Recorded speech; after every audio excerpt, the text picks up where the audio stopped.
Yeah, you look good.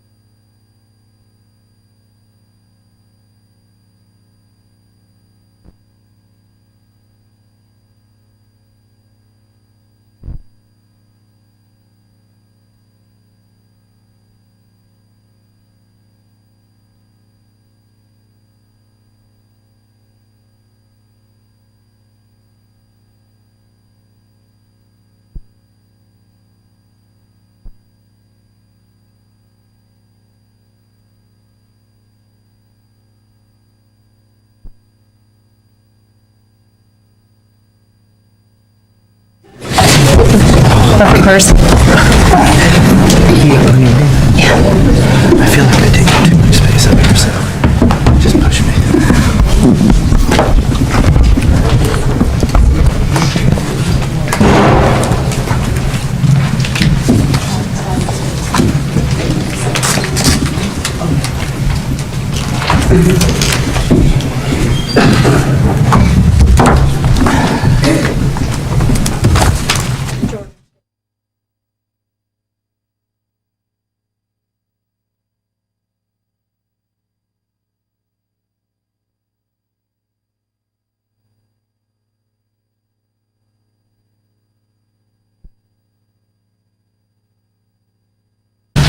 I'd like to call to order the Board of Mayor and Aldermen for Monday, February the 13th.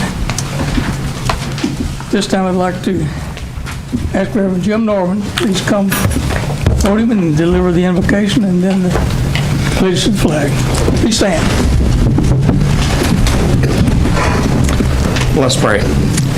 Heavenly Father, as we come to you in prayer, we want to say thank you so much for the many blessings you've given to us. Lord, we ask you to forgive us of any sins and hear our prayers, Lord. Thank you for loving us, and may we love others more than ourselves. Help us, Lord, to honor you by doing unto others as you would have us, as we would have them do unto us.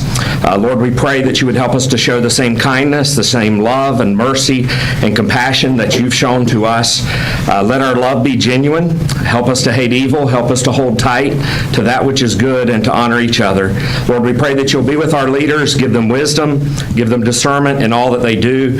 Help us and them to live our lives in humility as servants to each other.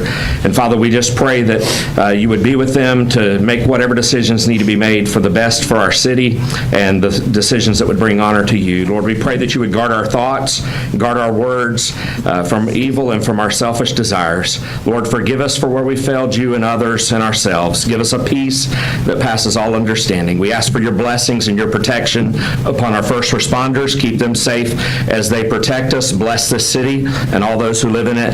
And we ask you to provide for all of our needs. And we ask all of these things in the name of Jesus we pray. Amen. I pledge allegiance to the flag of the United States of America and to the republic for which it stands, one nation, under God, indivisible, with liberty and justice for all. Thank you, Reverend Norman.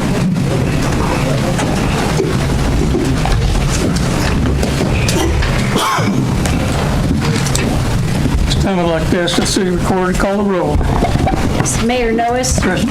Mayor Pro Tem Mathis. Here. Alderperson Almacher. Here. Berry. Flick. Here. Mann. Present. Wilson. Present. 7 present. 7 present. Thank you.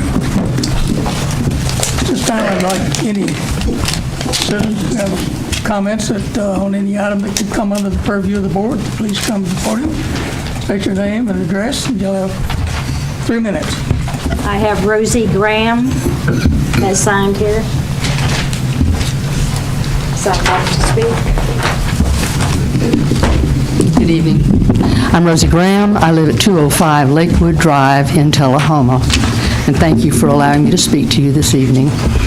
I come to you as a citizen who is truly concerned for the actions or by the actions that went on at City Hall the first week in February, specifically on February 1st and 3rd. From a citizen perspective, it appears that it was a jumble of confusion, misinformation, misunderstanding, and overstepping the limits of elected official duties. The ready, fire, aim, vigilante mentality to solve what may or may not have been a problem created havoc and a situation that, in my opinion, was avoidable if handled properly. So I spent a good part of my weekend reading the documents that define the governance of our city and its board. The Charter of the City of Tullahoma, the Tullahoma Municipal Code, the Tullahoma Board of Mayor and Aldermen Rules and Procedures, and several online documents that explain the various types of city governance, realizing that ours is a council-manager type of government. After reading all of this, I must applaud all of you for accepting the enormity of this job. There is much to digest and understand about governing this city. Thank you. I have two specific points to make. I do believe that it was unlawful, if not inappropriate, procedures were taken and used on February 1st and 3rd. In my reading, I found that the responsibilities and duties of an elected official are as follows. They enact rules of procedures for all meetings of the board, determine policies of governance, establish and maintain ordinances, approve the city budget as proposed by the city administrator, approve committee appointments, and hire a city manager, administrator, whose job it is to manage the day-to-day business of the city and hire staff to get that job done. Nowhere did I find in all of my study anything suggesting that an elected official is above the law.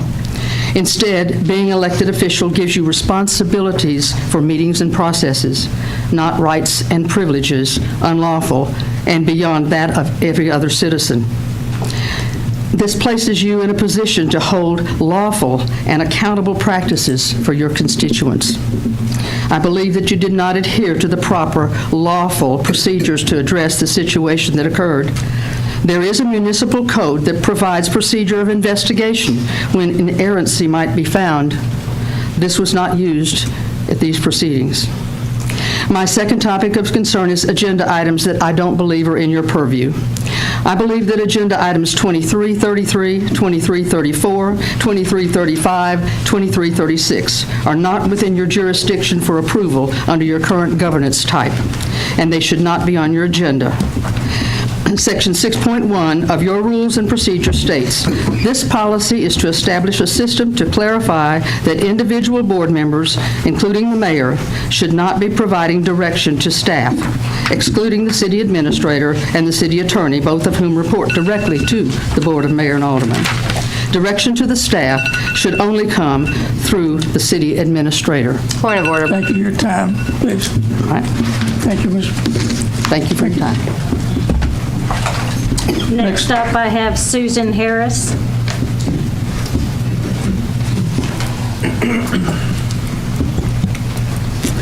Good evening. My name's Susan Harris, and I live at 200 Lake Circle Drive in Tullahoma, Tennessee. My comments are regarding the agenda item 2337, the events of last week. And I will tell you, I find it ironic that an alderman who loudly claims to support transparency in government would call other aldermen from a closet to discuss city business. And this alderman did not call all the board, just a select number. In my opinion, this is not just ridiculously non-transparent, but it smacks of cronyism and quite literally backroom deals. It would be funny if it were not so embarrassing for our town. According to social media posts, this alderman went through documents from the city's Human Resources Department. I wonder if any papers contain private, confidential information, and will the city be required to notify employees of the violation? On social media, this elected official asserts that an alderman on an individual basis has the authority and power to question, instruct, and investigate city employees at will. From my reading of our rules and regulations, I believe the power and authority of the Board of Mayor and Aldermen is limited to what the board approves in a public and legally called meeting. Outside of specifically approved actions, I do not believe any individual alderman has any powers of authority beyond that of a regular citizen. This is only my personal opinion, and I am not a lawyer. Of course, neither were any of the aldermen who went to City Hall that day. Thank you. Kay Kelly.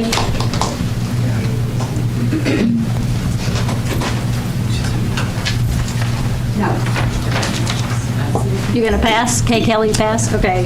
Next person, sorry.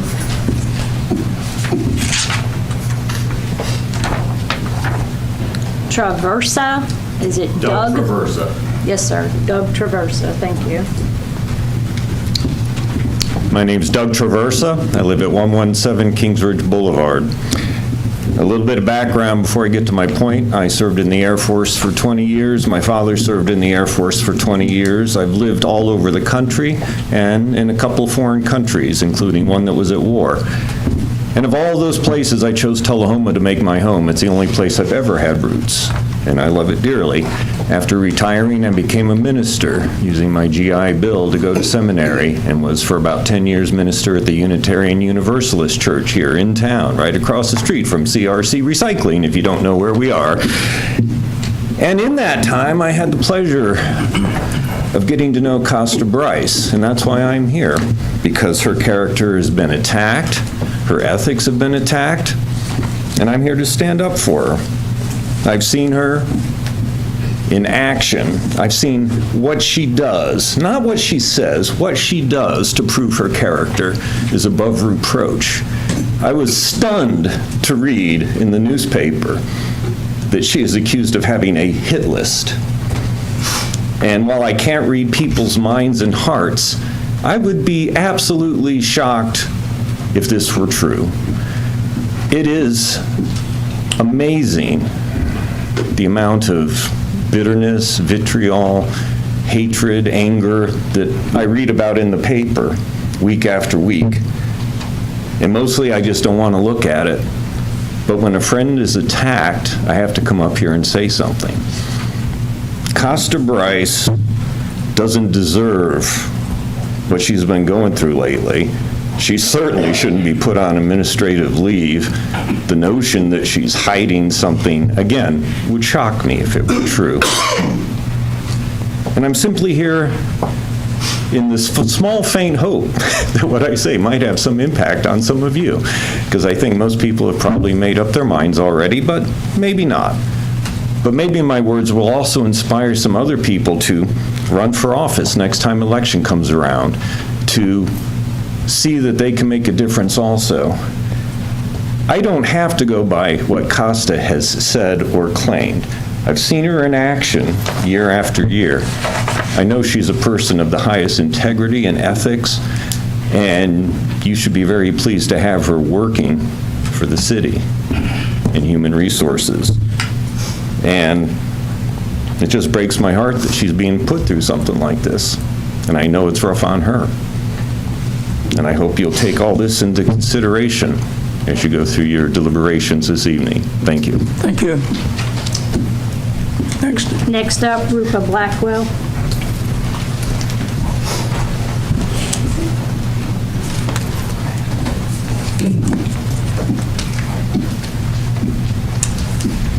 Rupa Blackwell, 213 Lake Circle Drive.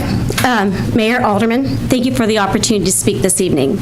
The last place I want to be right now is in this room, but as a citizen, I have a responsibility to speak up. Whistleblowers are essential to democracy. It is the whistleblowers that help to hold people in power accountable. But during my 3 years as an alderman, I had to bring multiple concerns from whistleblowers multiple times to our city administrator. Today, I'm going to share with you the process that allowed me to help safeguard them and that helped hold the people in power accountable. I'll take the situation that is most similar to the situation you all are experiencing, and that will give you all some historical context, and is almost all available in public record. A city staff member approached me alleging discrimination and retaliation by another staff member. I advised that person to speak with our HR director, Costa Bryce, and I brought the concerns to our city administrator, Jennifer Moody, pretty much immediately. An investigation was launched that utilized an outside entity, and to be clear, an unbiased process was followed that did not involve me, thank God, personally, taking a look at any information or investigating for myself. If I had done this and had tried to insert myself, I can only imagine the liabilities that I would have opened this city up to, let alone allegations of impropriety. Similarly, I encourage you all to follow an unbiased process that removes every one of you from involvement to investigate what a whistleblower brings to you. Do not get involved personally. The third-party investigation determined that the allegations of retaliation were substantiated and that discrimination was unsubstantiated but was determined to be cronyism. I speak today on the very real situation we as a community are in and to help put some historical context to this current situation. Since September, it could be perceived that the same retaliatory actions are continuing today, but through this board, and that the same staff members and department heads that were involved in the situation I described are now being targeted by this board. I remind this board that it could be illegal to retaliate against people who are involved in a lawsuit. I recently saw a list of items that might be added to tonight's agenda. They were shocking at best. The agenda items attack the structure of our city government that is created by ordinance to give certain authorities to a city administrator. The agenda items can open this board up to significant liabilities regarding hiring practices, and again, it could appear that personal agendas and retaliation is the goal in these items. I urge this board, please, to consider the seriousness of your actions and the financial repercussions you might be opening our city up to that is fiscally conservative, and we're proud to call it that. Thank you. Thank you. Next. Looks like Danny Sloan. Danny. Do I have your name, or last name correct? Danny Sloan, 1802 Old Estill Springs Road. I am here for a reason that has been dragging on for over 5 years.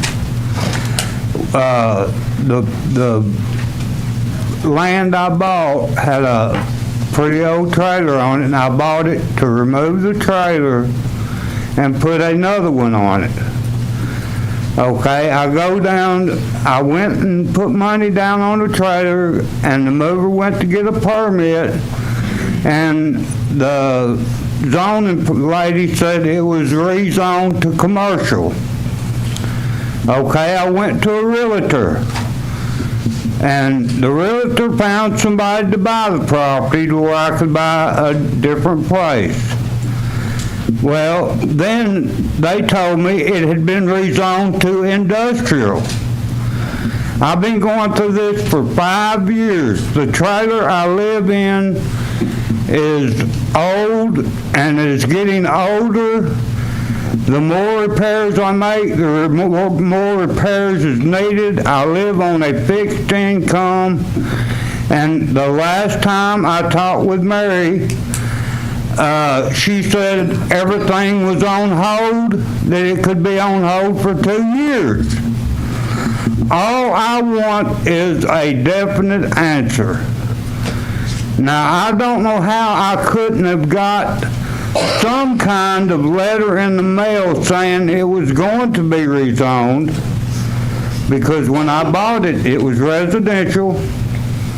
It went to commercial. I got a real estate person. They had it sold for commercial, and when they went to do the paperwork on it, they had rezoned it to industrial. There is something broke in this system where I cannot do what I want on my property. I can't pull another mobile home in there, and it is a black eye on Tullahoma for people to ride by a place that is rode by very, very often. I just want to have a place to live that I can invite somebody over for a barbecue and not be embarrassed of where I live. So please, council, do something about this zoning where I'm at. And that's all I have to say. Thank you, Mr. Sloan. Jim Woodard.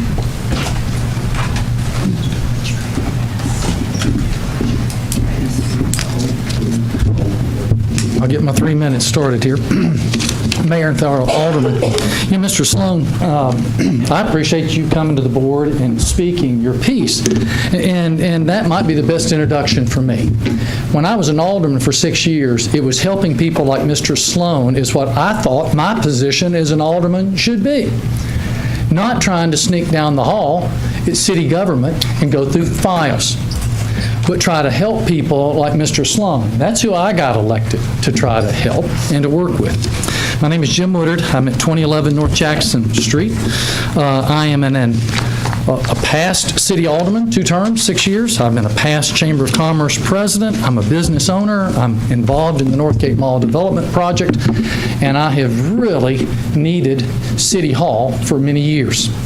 I'm an active citizen, and I am a proponent, and I will challenge, I'm a pretty good cheerleader for this town, and I will continue to be a cheerleader for this town. The mayor has told me I can't say anybody's name in person, and he's chastised me on that, so thank you, Mayor. But some of our city council is unhinged.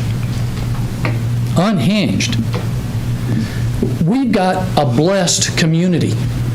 Our city of Tullahoma, you guys are not fighting with what I had to fight with as a city alderman. We were looking for money because we didn't have it. We were trying to help make cuts in the departments because the departments, we didn't have it. We lost so much revenue.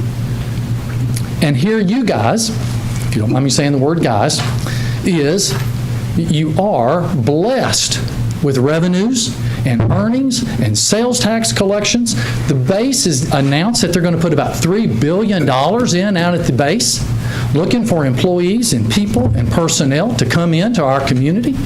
We've got other developers trying to come to town, and when they sit here, and if you don't think these developers don't look at the newspaper, watch these board meetings, pay attention to what's going on, jumping down the throat of our past city administrator, treating her like a dog.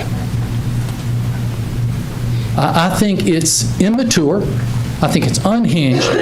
And I hope you guys can get a hold of yourself, those of you that are participating in this, because the community is watching.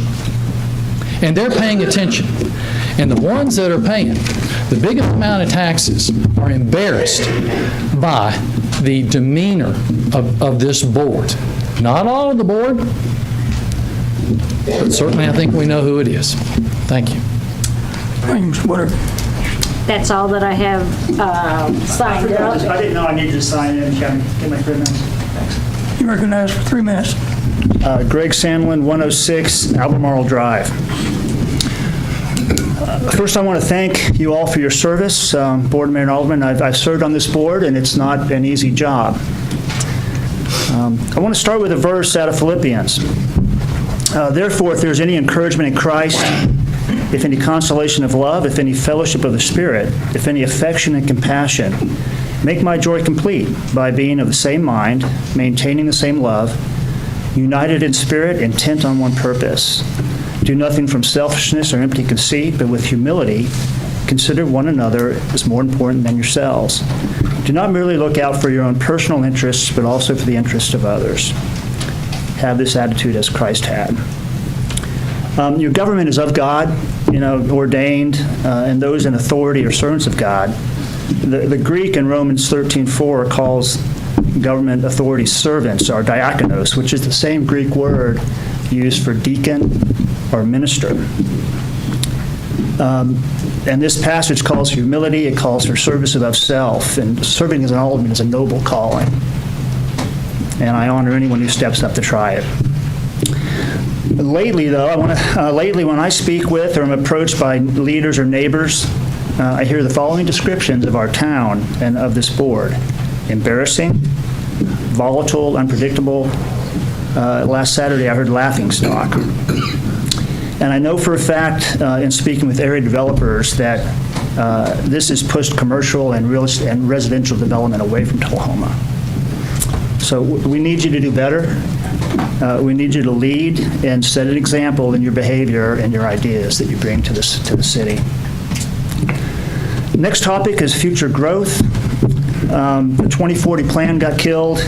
The Anderson Farm rezoning got killed. the Save Tullahoma agenda was implemented.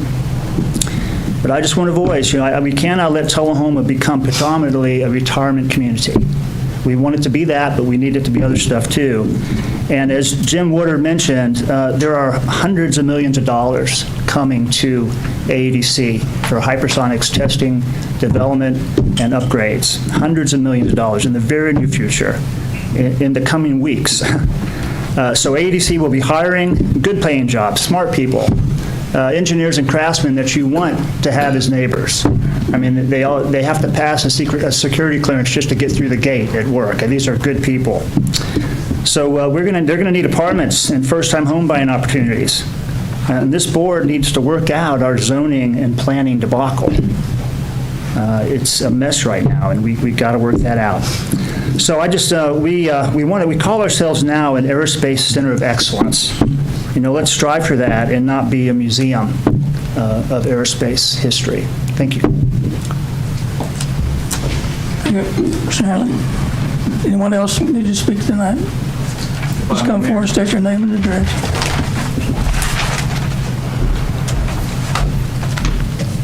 My name is Garrick Muncie. Address is 211 Daffodil Drive. Thank you, Mayor and Alderman, for having me allowed to speak and for all the hard work you do. Many people have said a lot of things during today. Some of it I agree with. But the main one that I want to talk about that hasn't seemed to be covered really is item number 23-36. And to me, it seems like if we'll consider and allow that, we are bypassing a lot of checks and balances. And if we're going to consider this, I would recommend adding an oversight board that is independent from the city to oversee and keep our BOMA in check while doing hiring, terminations, promotions, and forced resignations. Thank you. Thank you. Anyone else?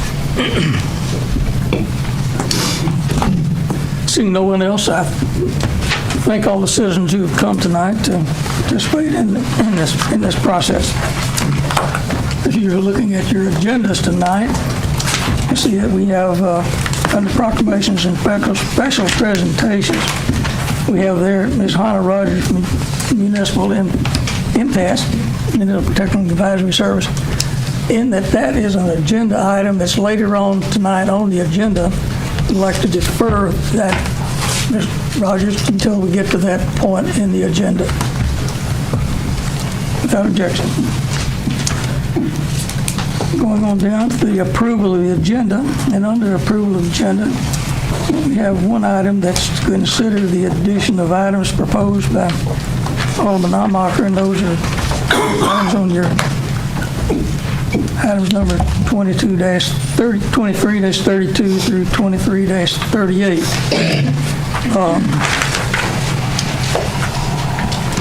At this point, I'd like to ask that I'll make the motion at this point that we delete those 7 items. There's a motion on the floor. Is there a second? We have a motion and a second. I have a comment to make about that. Give me a moment to find the documentation.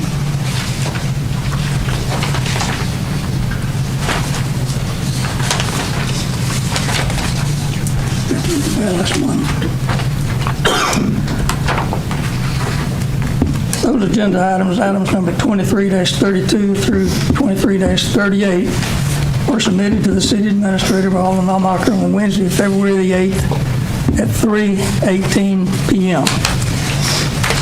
At that time, the agenda packet had already been completed and was ready for transmittal to the board. But in her opinion, the city administrator thought that there were several items that required clarification from our city attorney. Each of us received the city administrator's response to Alderman Amacher. So the first item, 23-32, actually to consider in this date an investigation into documents disposal procedures. Specifically, That item is presented by Ms. Allmark. Said the investigation shall make inquiry into our documents that were to be shredded that were retrieved on February the 1st. Our city municipal code provides the following. In fact, to enable the legislative body to make such investigations, the said body is hereby authorized and empowered. The body is empowered to appoint such person or persons or committee or committees as deemed necessary to make such investigations. Now, the code does not provide for any process for such investigations, or particularly the employee's due process for appeal. Accordingly, I propose that such investigation be limited. Accordingly, I propose that before any such investigation be initiated, that our city attorney provide to the board a process for the investigation, including that due process for appeal, and elect that process to be approved by the Tennessee Office of Open Records under the auspices of the Comptroller's Office and by the Municipal Technical Advisory Service. Further, in item 23-33 is contingent upon the investigation proposed in item 22. Mr. Mayor, point of order. 33B. Point of order. Pending that investigation. Point of order. Motion on the floor and seconded. There's also a point of order. What is your point? What is your point? My point is that if you were trying to remove the item, shouldn't your comments just be limited to the removal, not suggestions of future items? Just background. Always way around it. We have a motion and a second. Any further discussion? Alderman Perry.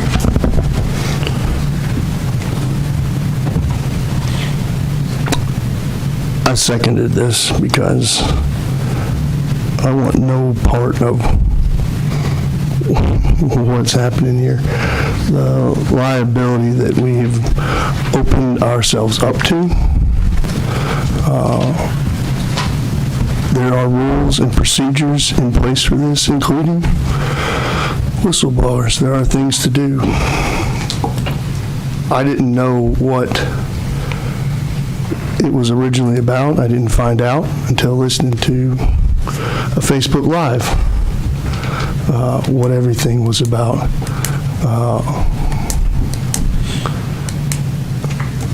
I don't know what to say other than I don't want to go down with the ship, and so. Any further discussion? I don't think your microphone is working. We cannot hear a thing. We'll try to do better. Any further discussion? Yes. Yes. I think it's very important to discuss, considering that if we want change, then we need to, and that comes for not just city staff, but aldermen as well.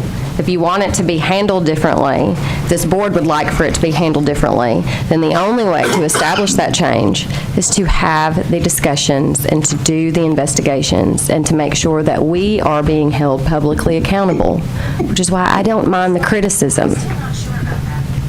We will get to the bottom of it together. Any further discussion? Now we have a motion on the floor, duly seconded, discussed. We're agreeing to delete those 7 items.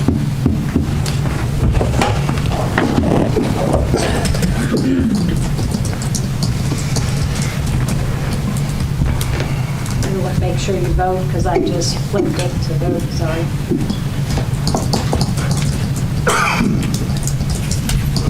Very good.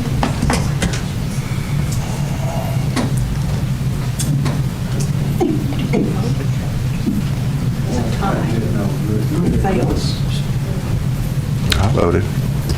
You did not vote. It just didn't show up. I voted no for the record. I voted red. We need to redo the vote. Blix, it's not working. Revote. We're agreeing to deny. We had to approve. Now, you're talking about when you say approve. Agreeing to deny. To to remove the items. Green to remove those 7 items. Green is to remove and not talk about it. Green is to remove. Okay. And red is And red is to say, let's talk about it. Has everyone voted? Green is to remove. Has everyone voted?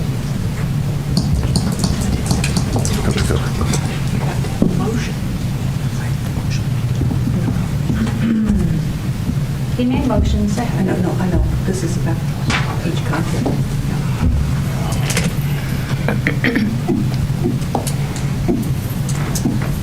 Motion is denied. Those items will be on the agenda. At this time, I'll ask. For the sake of time, and I would like to make an amendment to the agenda. I would like to remove an item and add an item in its place, which basically combines several items. And it's not really adding anything new. This just is going to be for the sake of time. Essentially, items number 23 through 32 through 23 through 36. If those would be, I'm going to make a motion to remove those and replace them with, I have something written out for the board. So essentially, do I need? 2-7. Okay, then I would like to add this to the agenda first, then. And then we can remove the others afterwards. So I would like to add this item to the agenda, and then we can remove the redundant ones afterwards. I'm making sure I got enough copies.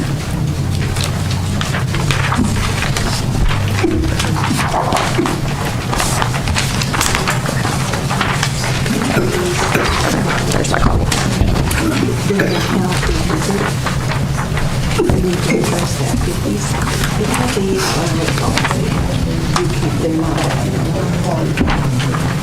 Mayor, point of order. I would. What's your point? This is not a point of order. I have a suggestion. Because of the possible length of this, I would suggest that if we have anybody here for the beer board who's sitting out here waiting, that we close.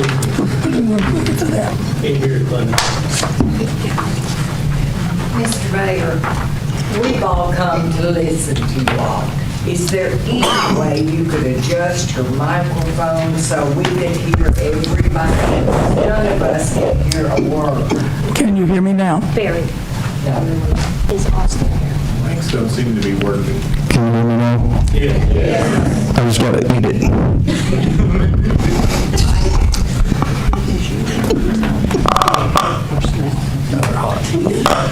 I don't think Austin's here. I don't think Austin's here.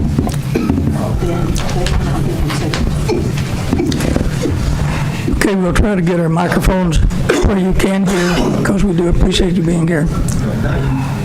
Alderman Marker, this is the item that you wish to add. Yes. Okay. For background, this item essentially combines 15 through 19 into one vote.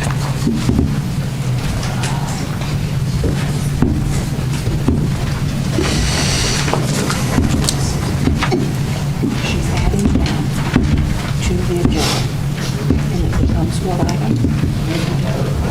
And then we will take a separate vote, I guess. It's taking the place of 1 through 5. Yeah. It's not a new item, it's technically just combining items. Please give us time to read the item.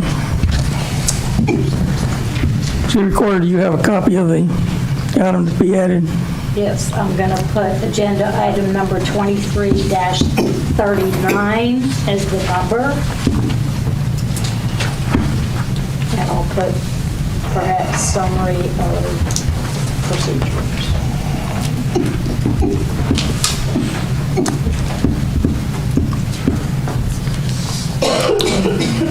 I'll ask the City Recorder to read the motion.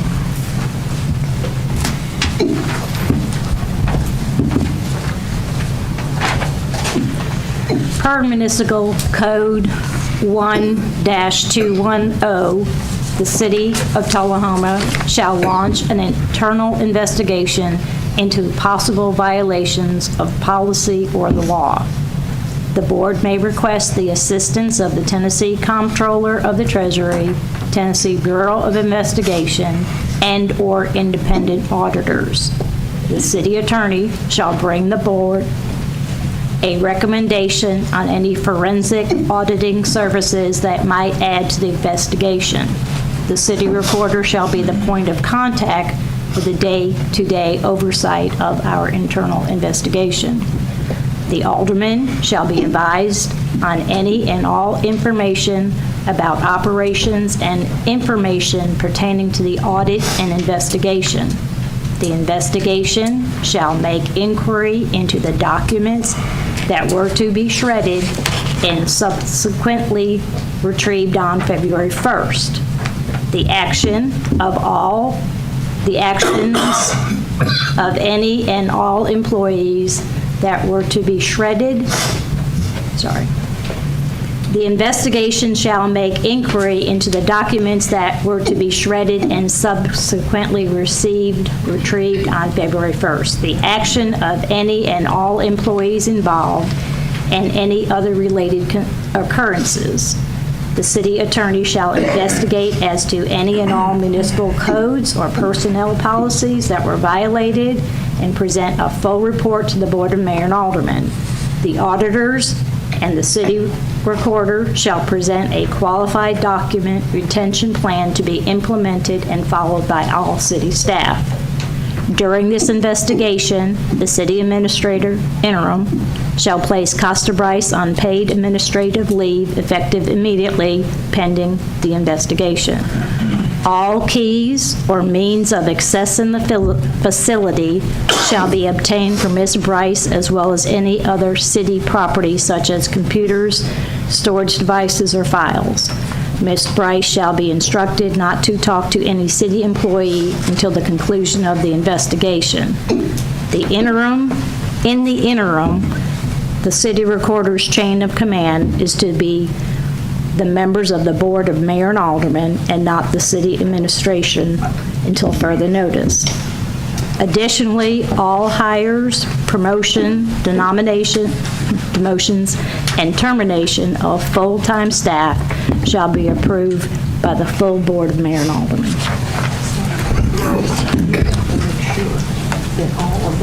Mr. Mayor, can I address that?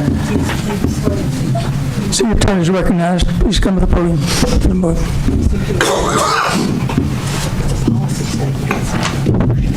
I have not been privy to this, so I haven't seen it before, but from what I heard, and I can't hear very well, I believe that certain elements of those items are well taken, others are not. Others violate our code of ordinances because those matters can only be changed by ordinance. They are in our code. For that reason, I suggest that you not act on this tonight, but allow it to be modified in order to comply with the code ordinance that we have now. I have a question for our city attorney. I'm going to need a little more specificity because I can't look at any of this until, I want to know specifically what is against our code of ordinances. All right, I'll start. I didn't bring the code. Can y'all hear me? Yes. Real well. Okay. Yeah. I didn't bring the code of ordinances here, but I can tell you just to start about investigations. I can find that here. It's a question of our attorney. That's where we start. And then the city administrator, the powers and authority of the city administrator, you can't change that. It's in our code of ordinances. And I thought this might come up. This is an interim, not a regular city administrator. And we don't allow for that in our charter. We don't allow for that either. So that's right. It's the position we created. Since we don't allow for that, in my opinion, the interim city administrator acts in the shoes of the city administrator and is subject to the same powers, duties, and responsibilities as a city administrator. Except that's your opinion, and that's not in the charter. That's what you asked for. Nothing in our charter is about the city administrator. Our charter or in the code having a city administrator or a city manager.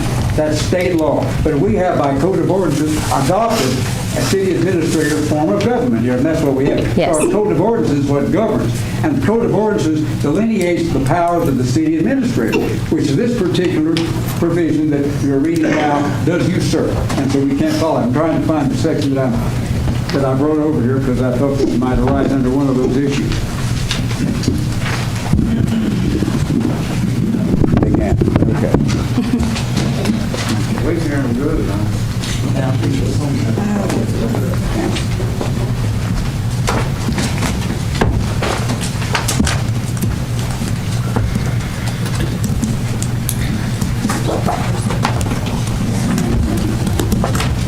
Well, in our personnel regulations, which was adopted by the City of Tullahoma on October the 28th, 2019,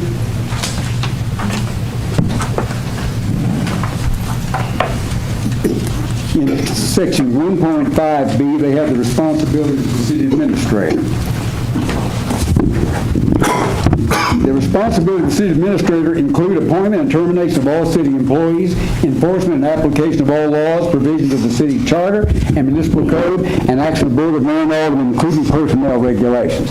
That's one of the things that applies to that. You know what else applies? He would have to sign for a bond and get a bond. He is not a regular city administrator. This is an interim position, and we, the board, have the authority to direct it how we see and choose to fit. I don't see it being against our code of ordinances in any way. I'm giving you my opinion, Ms. Almark. You may disagree if you wish. Mr. Wilson, is it anywhere in our codes or ordinances that grants the board authority to hire, fire anybody but city administrator? No, the code of ordinances specifically delineate, gives the city administrator the power to do that. And when the ordinances or charter or state law are silent, do we get to color in between those lines? Or is our authority expressed or implied? Our authority is limited by the provision in state law, our charter, and our code of ordinances. So if it doesn't say we can do it, then we don't do it. Well, no, the code of ordinances specifically give that power to the city administrator. Well, I'm talking about in our case, where it's silent on us hiring, firing, et cetera, and explicitly gives the power to somebody else. Correct, yes. We don't have that authority. No, you do not. Correct. Except for it says, per our municipal code, we are the governing body as it is defined in the first section of our municipal code. It shall mean the Board of Mayor and Aldermen of the City of Tullahoma. It also has language for the delegation of authority whenever a provision requires an officer or head of a department of the city to do some act or make certain inspections. It is to be construed to authorize the officer or head of the department to designate, delegate, and authorize subordinates to perform the required act or make the required inspection themselves, unless the terms of the provision or section designate otherwise. So, essentially, as the legislative and supervisory authority, we have the right to authorize by our municipal code and can delegate any of such powers to any employees. First of all, though, you've got to change what you've already done, because you've already done that. And so before you do this again, before you take it away, the power that's been granted, you've got to remove it. You've got to do that by appropriate action. So we have an interim. By an ordinance. You establish those provisions by ordinance, so you've got to change the ordinance in order to take that power. We don't have to change an ordinance that doesn't exist. There is no ordinance about an interim city administrator. It's my opinion that the interim city administrator stands in the shoes of the city administrator. That's my opinion. That is an opinion. Otherwise, why even have one? Point of order, Mayor. The provisions here under section 1301 and Is he going to sign the bond? in the code of ordinances delineate the powers and authority of the city administrator established by ordinance, and if you want to change that, you've got to do it by ordinance that requires two separate readings. Point of order. Which one? Mayor, this is not a motion. This is rather a statement, so Cite the rule. I would ask, Point of order, cite the rule. I would ask that you rule this out of order. The motion is out of order because it does violate so many of our, specifically of our city codes. So It does not violate any city codes. I haven't read one single code that it violates. It is, no. In fact, call the question. Call the question. Our city attorney, I'm acting on his advice. Questions called? My point of order hasn't been answered. Questions been called? But he had a point of order before she called. You did have a point. Yes, sir. I believe that this motion is out of order. It's it is not a proper motion, nor do we have the authority. Okay, then we can leave them all in play as they are. I have ruled that the motion is out of order, so will not be considered. Okay. We'll leave them all separate then.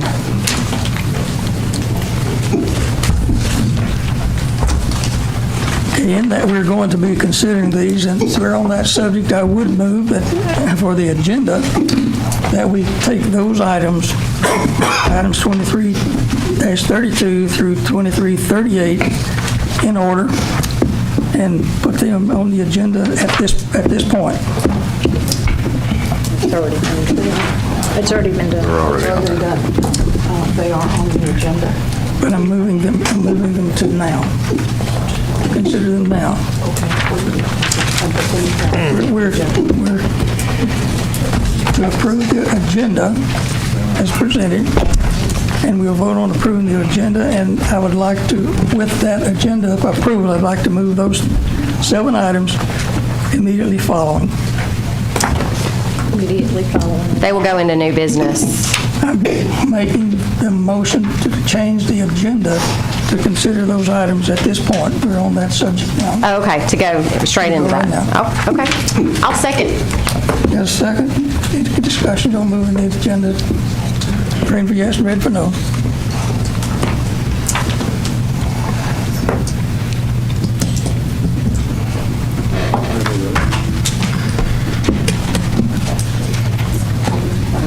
Passes 6-1.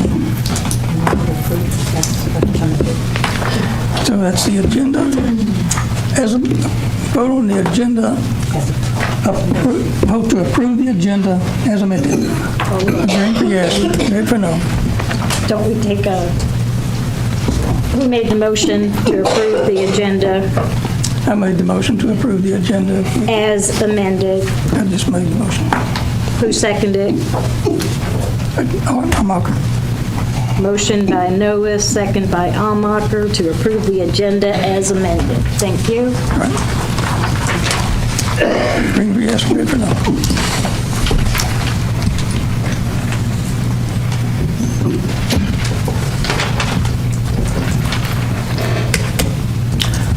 The agenda as amended is approved. And with that, we will move into the discussions of item number 23-32. That's the first one on the agenda. In your packet, I'll read the caption. And consider initiating an investigation into documents, the document disposal procedures at the municipal building in accordance with Municipal Code 1-210. Becomes a motion, not just a consideration. So if you're going to put that on the board, I'll give you a motion to do that. I'll be asking for that motion. I'll be asking for a motion to approve. Make a motion. Item 23-32. I'll make a motion. Motion to approve. Second. Got a second. Okay, we've heard some discussion on that already. How that came to be in fact during the That you simply say, I move to initiate an investigation instead of using the word consider, because then you put that on the floor. Yes, ma'am. Thank you for that. I move to initiate an investigation into document disposal procedures at the municipal building in accordance. Wait a minute. Distracting the city. You know what, Mr. Mayor, y'all are quite tricky. This is not actually what I sent to be put on here, and I've just now noticed the difference in the writing.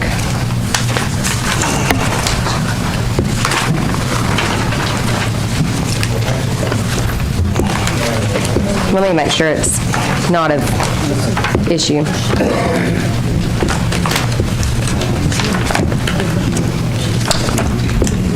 I email that you sent to the entire board with all the Yeah. agenda items if you need to see it. Oh, that'd be great. I just noticed the wording was a little bit different.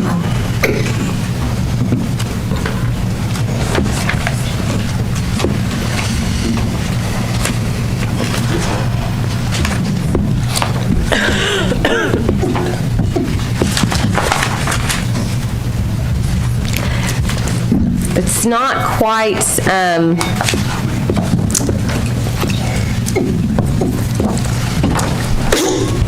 may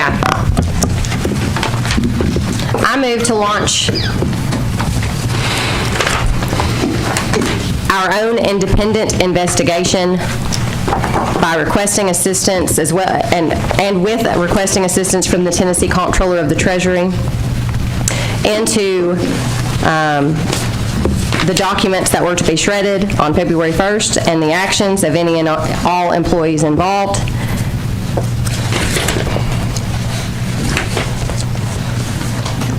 And to do any other audits or investigations as the board shall deem necessary in conjunction with this. You need to write that, please. Point of clarification. Since we approved these items that were on here as written, would this now be an amendment to those motions? And so she moves what it says. She gets a second to that, and then you can amend that 23 and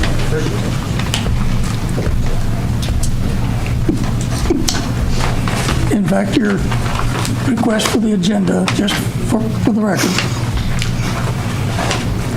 your request for the agenda item was to initiate the investigation shall make inquiry into the documents that were to be shredded that were retrieved on February the 1st, and the action of any and all employees resolved.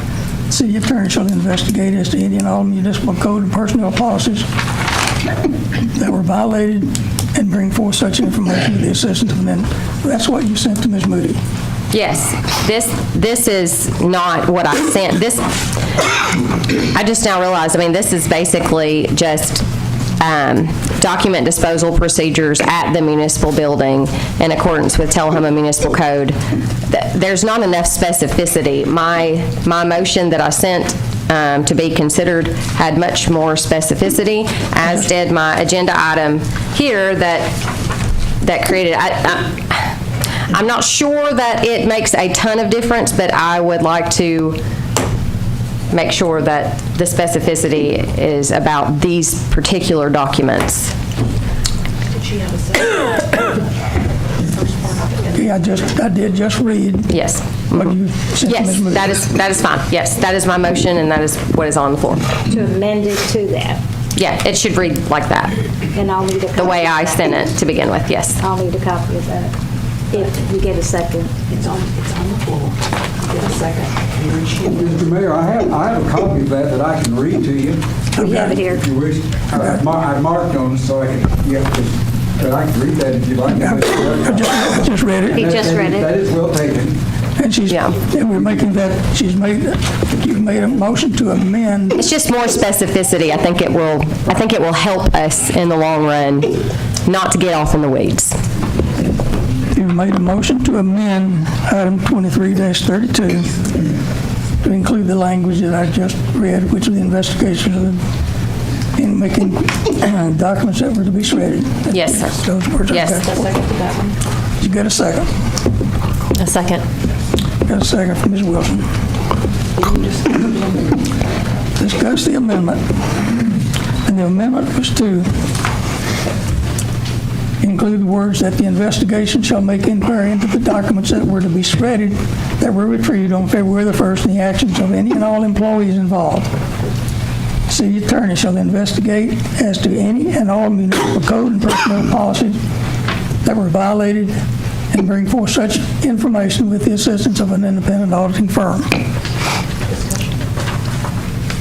That's the amendment, and got a second. Discussion on the amendment. Yes. The very essence of our liberty and freedom rests upon the backbone of us as an elected body to not only root out corruption, but minimize the appearance of which.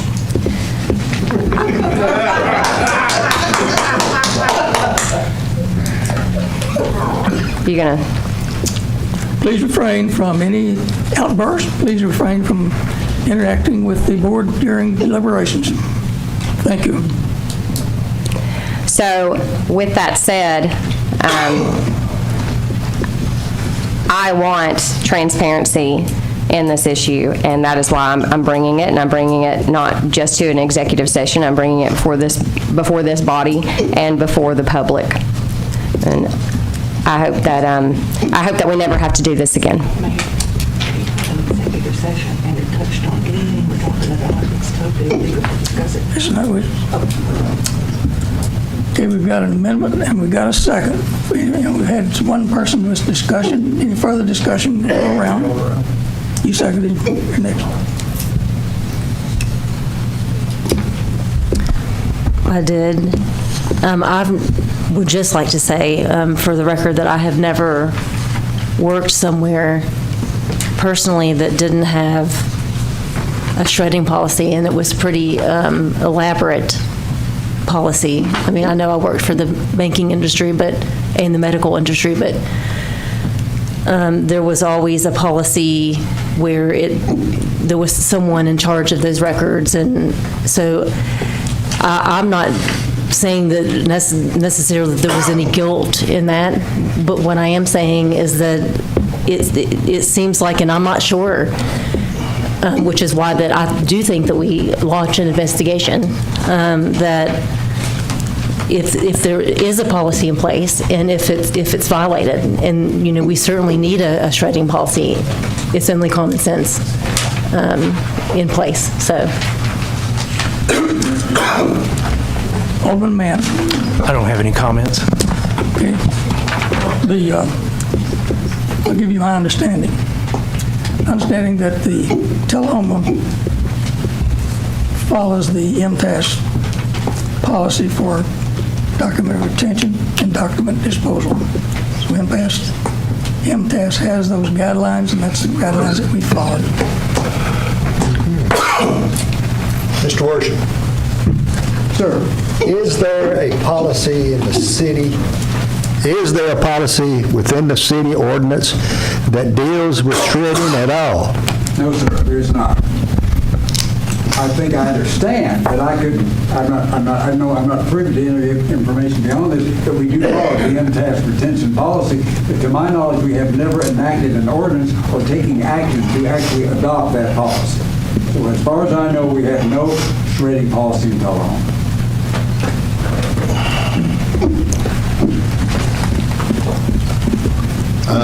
Yeah, I just had a question from Mr. Worsham also. Does our city code, does the Code of Ordinances or the charter, or both, designate a person that is in charge of the files or the documents of the city? General law would be the city recorder. The city recorder is the person who is entrusted with all documents that are pertinent to city business. And she's the one, the safekeeper of those. And that would be, I'm sure that it's in our Code of Ordinances, although obviously I haven't memorized 1,000 pages of it. Right. But if not, that would be the appropriate person. I'm sure that's correct. Alderman Berry.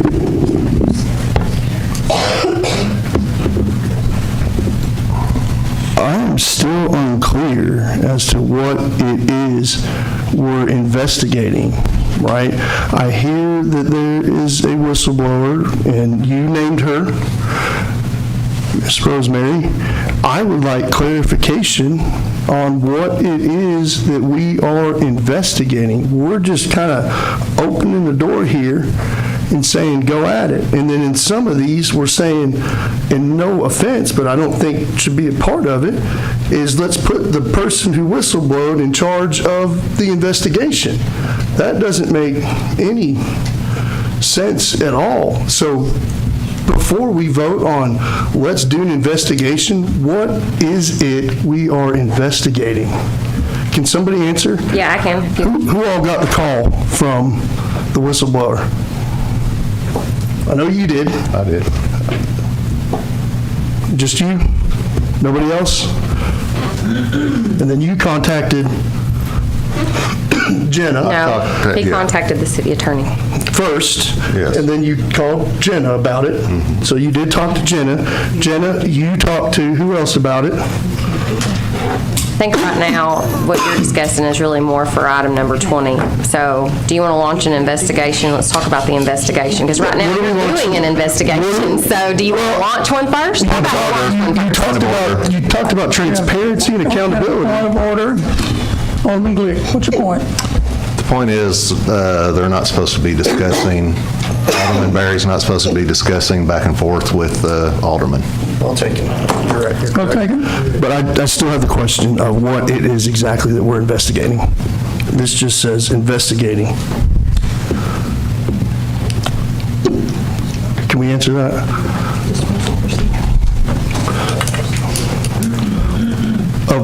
But we're pointing out, so we're saying investigate disposal procedures. I'm good with that, right?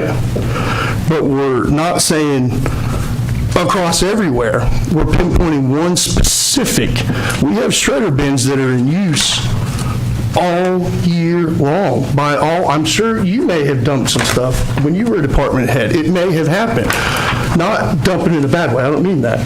But you get rid of documents. So we're not saying this doesn't say let's investigate our shredding policy. This pinpoints a specific person and says investigate their documents. What is it we're investigating that we're looking for in those documents? The policy. Since it's my motion, may I respond? You recognize? The policy or lack of. Okay, so first of all, there are protections for your whistleblower. So that's. You named her on Facebook. I understand, because I essentially had to. But she still has protections, which is why in here she doesn't need to be under the administration at this point. She needs to be protected by the board members. Okay, so what we are investigating is whether or not documents in mass should be shredded according to state law that have people's names on them potentially that are implicated in ongoing litigation, and we already know that that is against federal law for us to shred documents, and that documents were in an unlocked closet in an unlocked bin that could potentially have PII information on them, which is also against state law and federal law, and that the city recorder is actually, Chapter 6 Records Management Section 1-601, the city recorder, the function of the records manager will be to determine what records will be archived, to schedule archive, and to establish the retention period for each document based upon an approved retention schedule, and which shall be prepared pursuant to the Uniform Accounting Manual, Records Management Manual, as reviewed by the city's accountant. The records manager shall establish various periods for retention of documents based on her best judgment, even if same deviates from the record retention period set forth in said manual. The city recorder shall direct each department head to prepare an inventory of all records under their control, as well as a written list of same and dates of same. We have a whistleblower here who is sitting here saying that this policy was violated and was not being followed, and we have a duty to investigate, not to point fingers and say that for sure that is correct, but to investigate and to determine if our own municipal code has been followed, and not to perpetuate ignorance for the sake of tradition. Further comments, Alderman Parsley? And to be clear, I mean, citywide. I mean, I was not targeting any certain department. That's what this amendment is, though. This amendment is to specifically target one person. That's the amendment we're voting on, is to make it specific, and you said, to make it specific to those documents. That's what we're voting on. The original motion is citywide. A records retention policy. The documents in the shred bin that everybody has access to. So you're not talking about citywide. You're talking about these specific. Everybody has access.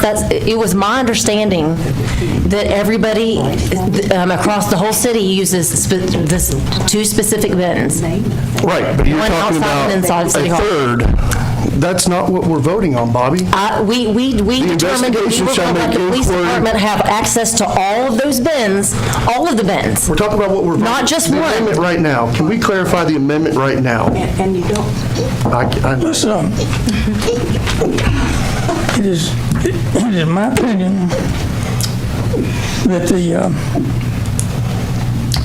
what we're voting on is the amendment to what's in the item under this item 23-32. The amendment to that is to make it specific to the items in the bin for disposal, bins that are to be shredded. That's what it got very specific with that. And that's what we're voting on at this time. The bins to be shredded. Yeah, all of the bins, all of the shred bins are supposed to be shredded. I get that, and I'm trying to make the distinction, because that's what I said. And that's my whole thing here. We're targeting one specific versus what you're saying is, no, we need to look at the whole policy. And all of the bins. That's what we all discussed, as far as I know. Hold on all of the bins. That's the only shred bins in the city. Yes. Other people would bring it up here. Let's, would you please? Item number 3 here, which is 20, let me see, number 3 on her list. I'm trying to figure out which one this here applies to instruct the city recorder administrative staff to bring forth a qualified documentation plan to be implemented and followed by our city staff. That's different from this. Yes. This is to see what happened. This is just to find out what happened. We don't really have a retention plan yet that's really official, but we're going to discuss that one separately from this. This is to investigate what happened. It's different from what y'all are talking about. And I do have a question in regards to what you just said. Yes. Because I was under the understanding, according to Ms. Moody, and this was on February 1st, Wednesday, that we do have a retention plan, and that was MTAS driven. We still have to follow state law and federal law, correct? Let's ask Rosemary Golden. She's the city recorder. She's the party in charge of this. Do we have an official retention plan, Ms. Golden? Ms. Golden, you're recognized. We follow MTAS's document that specifically is broken down by court, finance, general administration, property Ms. tax. Golden, would you please speak into the microphone for the benefit of the City has been following records management for municipal government, a document that MTAS has created. And so we do that. Yes. Although we haven't adopted that by ordinance, but that's our policy. That's what we've done. Is that correct? All right. Yes. Okay. Thank you. All right. So that's covering a totally different issue than what we're talking about now. That's later on, and we have that apparently already. We just maybe haven't followed it religiously. Alderman, man.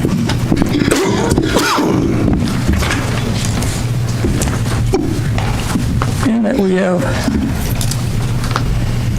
the county district attorney here, I would like to ask if these documents are... No, we're not asking the county district. Point of order. This is a formal meeting. He is not on our agenda. This is not appropriate. Point of order. He needs to be on the agenda. He is not our city attorney. He is not on our payroll. If we want to have an executive session, we will need to schedule that. I will ask that these documents are under the purview of the city board to review. To the extent that we're talking about an investigation into these particular documents, is that what you're asking me? That's correct. These particular documents, due to the events the first week of this month, at the insistence of certain aldermen, as well as due to some of the conduct and stuff revolving around it, have become evidence. As evidence, they are not available to anyone but law enforcement under my control and purview. They are not subject to Open Records Act. They are not subject to any other access. So to the extent an investigation revolves around accessing these records, that investigation is not going to be fruitful until such time as the criminal investigation is done. Who requested this? You did.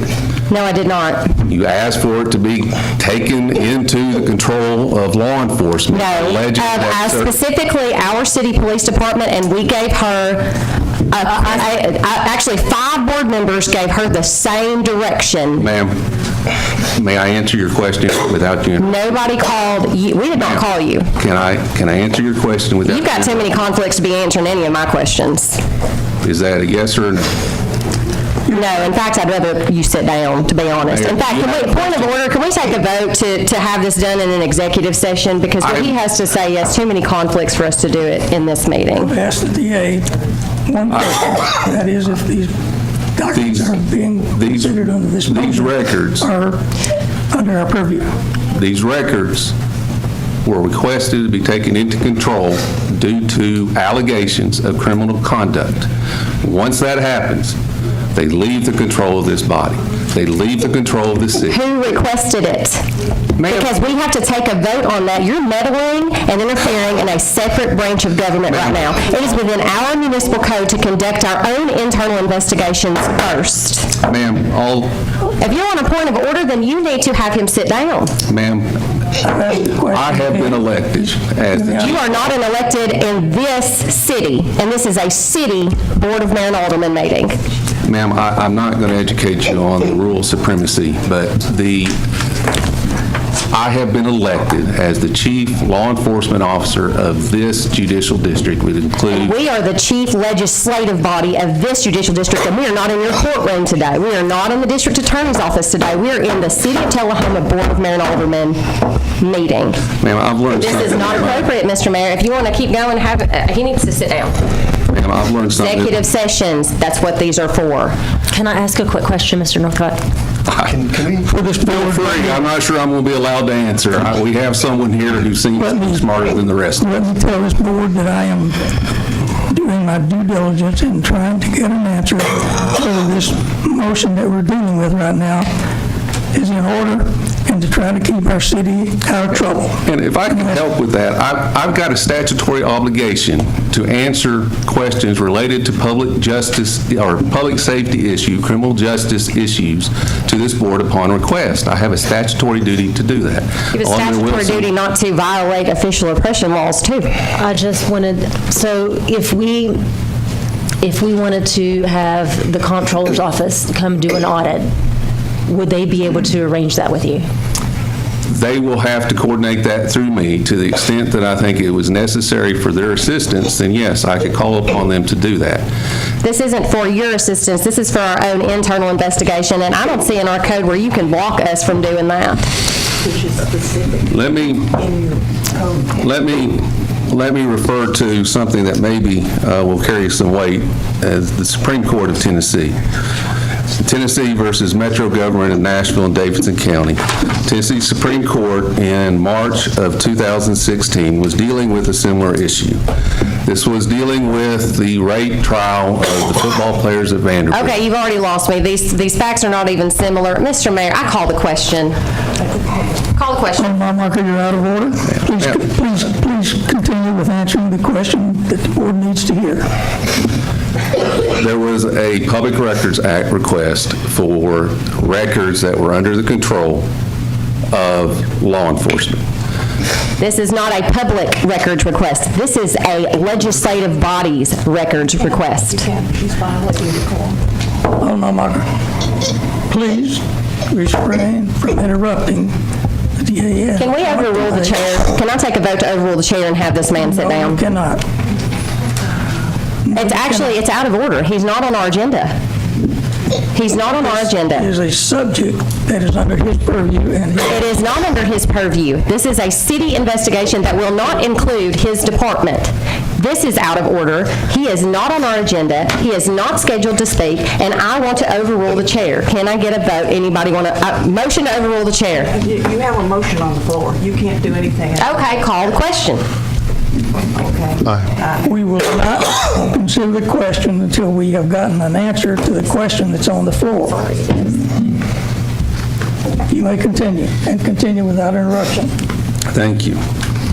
In reading the conclusion from the Tennessee Supreme Court in this matter, which dealt with the public records access request for things that were being held for law enforcement purposes, the Tennessee Supreme Court held in that case in 2016, the General Assembly has rightly recognized that there must be exceptions to the public's right to obtain governmental records, and in doing so has provided that the media's role must yield to the need to protect the rights of defendants accused of crimes and the integrity of the criminal justice system during the pendency of criminal cases and any collateral challenges to criminal convictions. Under the facts of this case, Rule 16 of the Tennessee Rules of Criminal Procedure governs the disclosure of information, and only the defendants, not the public, may receive information based This isn't public. How about the government's rights to government information? Are out of order. may receive information contained Anybody else on this board? This is ridiculous.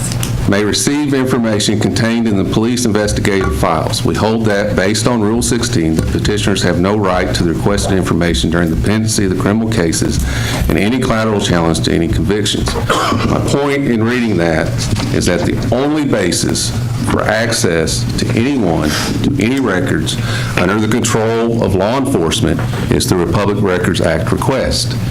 No one can access those records while the case is pending, other than law enforcement. So to the extent that any investigation needs access to these records, it will be a fruitless endeavor until this is completed. We are not the public. Could you answer that for me then? Yes, How about I ma'am. ask you a question? What's the difference in the public and this legislative body? For the purposes of accessing these records, absolutely nothing. Please continue. Your case is irrelevant to what we're talking about. Can I ask General Northcott a question? Let General finish his discussion first. I have beat my head against the wall as much as I intend to. My question was, and I might be misunderstanding the agenda item, but I think the agenda item was to investigate the process and what document retention policies or document protection policy might have been violated by employees and/or anybody else, and would not necessarily need to view the documents themselves. Would such investigation be able to proceed? As I said, to the extent the investigation needs access to these records, it will be fruitless. If the investigation takes other course that does not need access to this to these papers, these documents, then obviously that is outside my purview. The other thing that I need to bring to this board's attention that touches on the issues of criminal justice and law enforcement, that this body has no ability or right to ask the TBI to investigate anything. So to the extent That is incorrect. You're not our legal counsel. Please don't give us legal advice.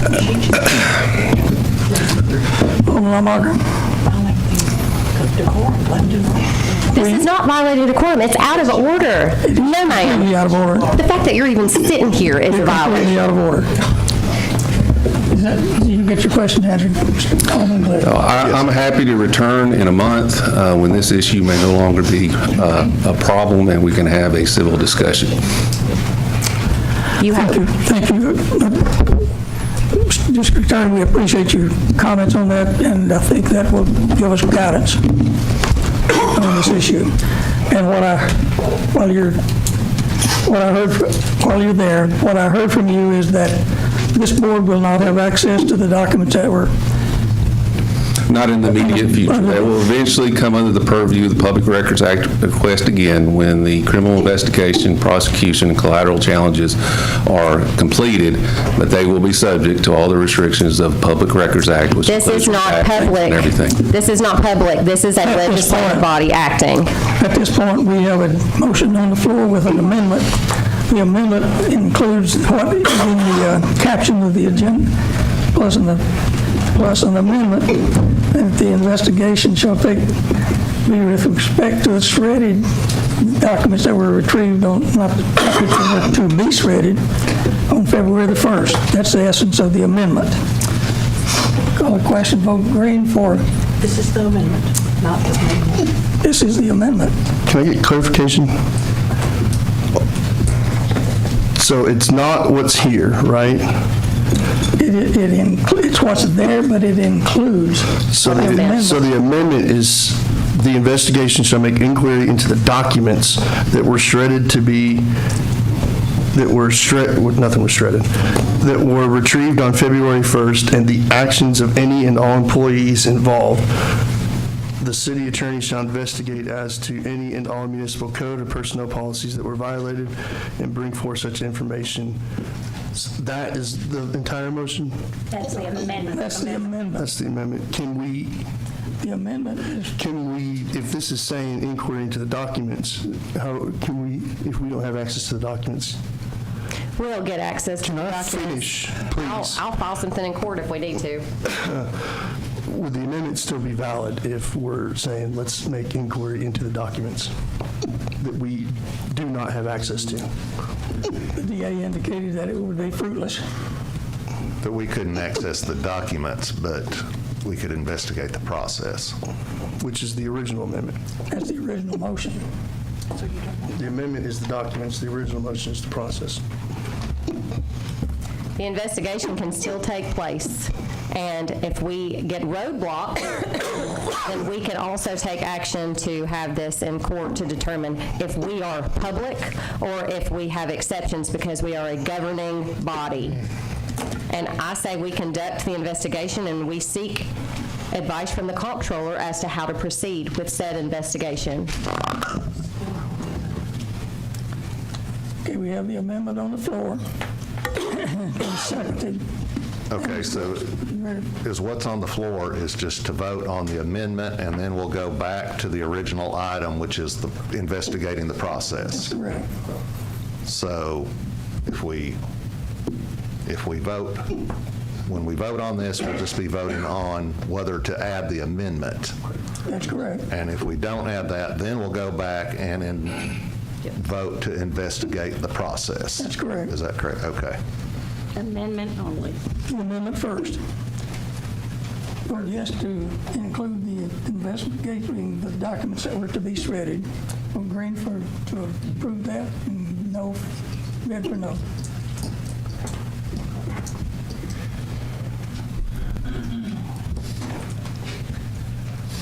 Not everyone has voted.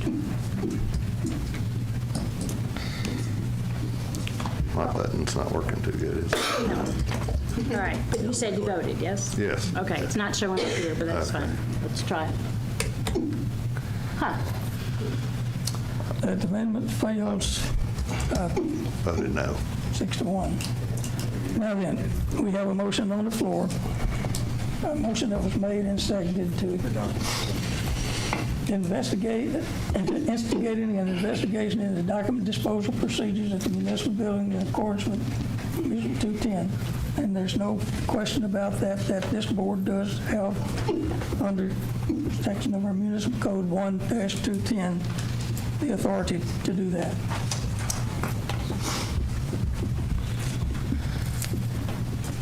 So I'll call the question, and we had that motion and seconded, ready to vote. Green for yes and red for no.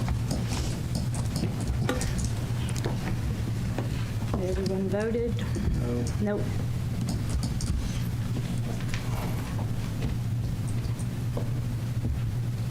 Lois and Mann and Mathis, have you voted? Thank you. That motion passes 5-2.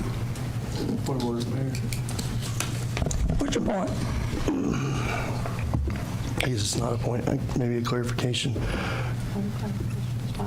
So we considering initiating an investigation, but we haven't, by the code, we would still have to go back through and appoint a committee, correct? So all that does is just say. You don't have to appoint a committee by the code. Yes, you do. We have to come up with a process for the investigation. Process, not necessarily a committee. Okay. And that, okay.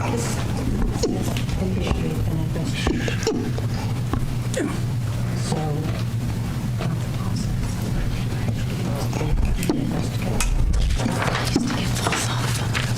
5 to 2. Item number 23-33. Read the caption.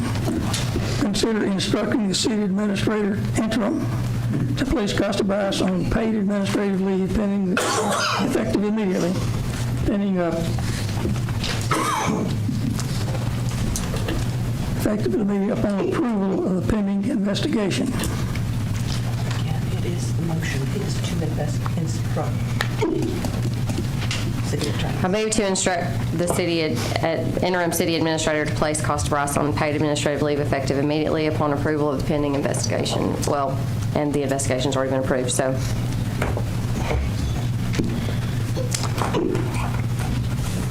That's I'll need a motion. That was my motion. You made a motion. Second. And a second. Discussion, you made the motion. You start. No comment at the moment. Alderman Wilson.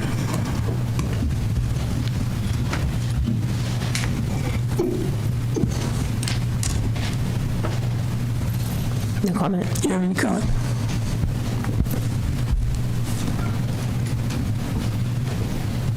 No comment? No. Okay. Let me say this about this motion and Ms. Bryce. In my opinion, it would be doing the city extreme harm in that it would stifle a lot of activity that the city HR director is responsible for. And that, I know that she's a very diligent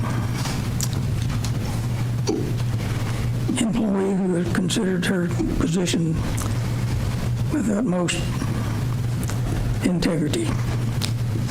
Placing her on administrative leave would be doing city irreparable harm in my opinion, because I work with her on a regular basis. Alderman Mathis. If we do this, then what we're saying is she's guilty of something. Now, I don't see that in any way, that she's guilty of anything.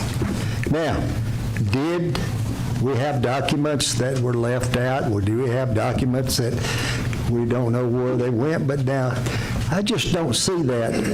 The times that I've dealt with her, she's always conducted herself very professionally, and she's done a great job here, and I think you're right.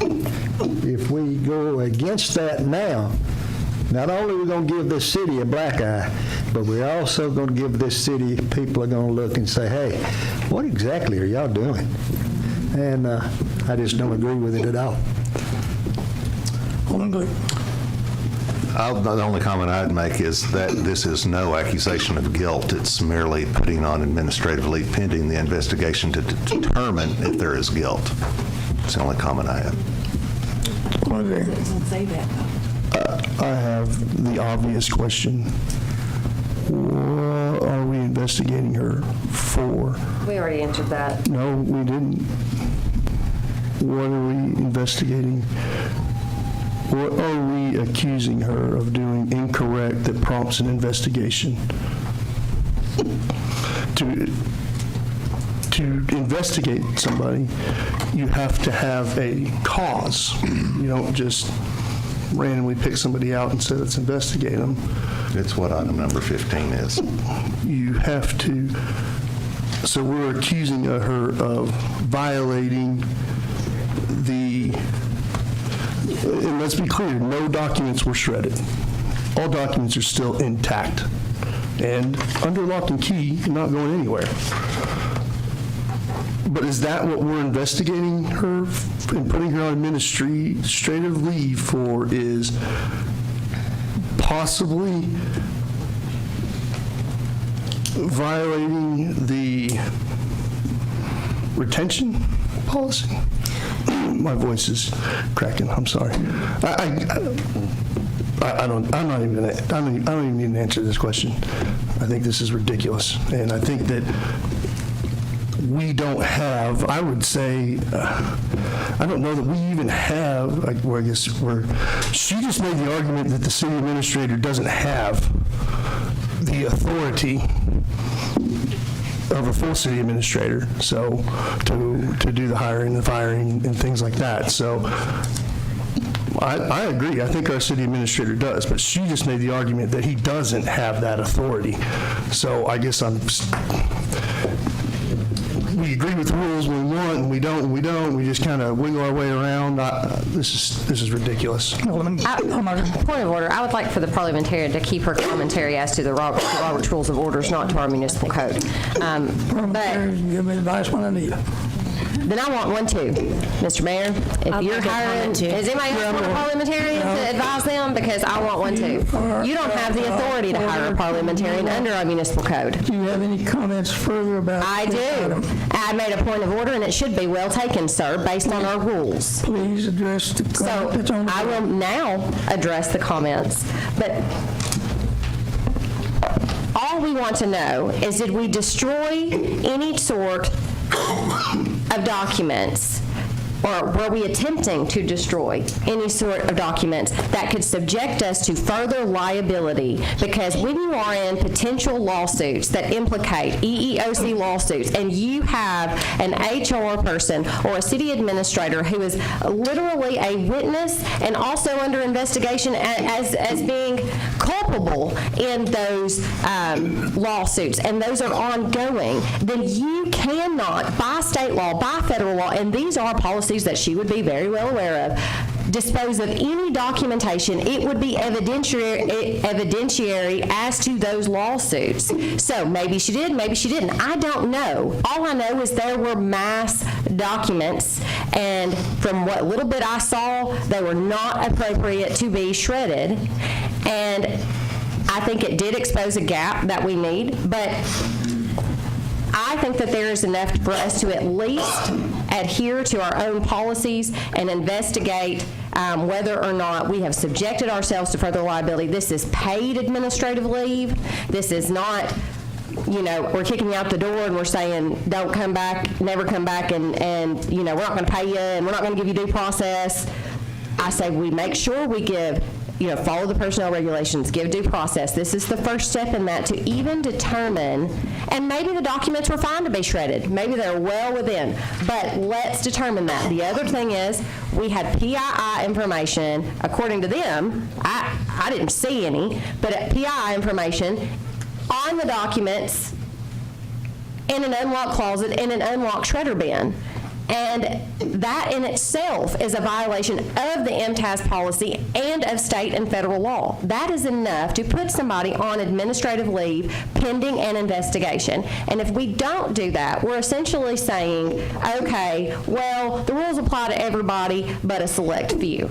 We need to do that, and then let the investigation clear her of any wrongdoing, I guess, if we ever get the documents back from the DA, and then, we can move forward and set a new policy and make sure that this doesn't happen again. I do have a comment. In no way did I take this to mean that we were saying that somebody was guilty or not guilty. I think that there was someone that came forward that said that I believe there's a breakdown in policy. When we came down to City Hall to see what was happening, it was even per Administrator Moody said that she was unclear what the policy was.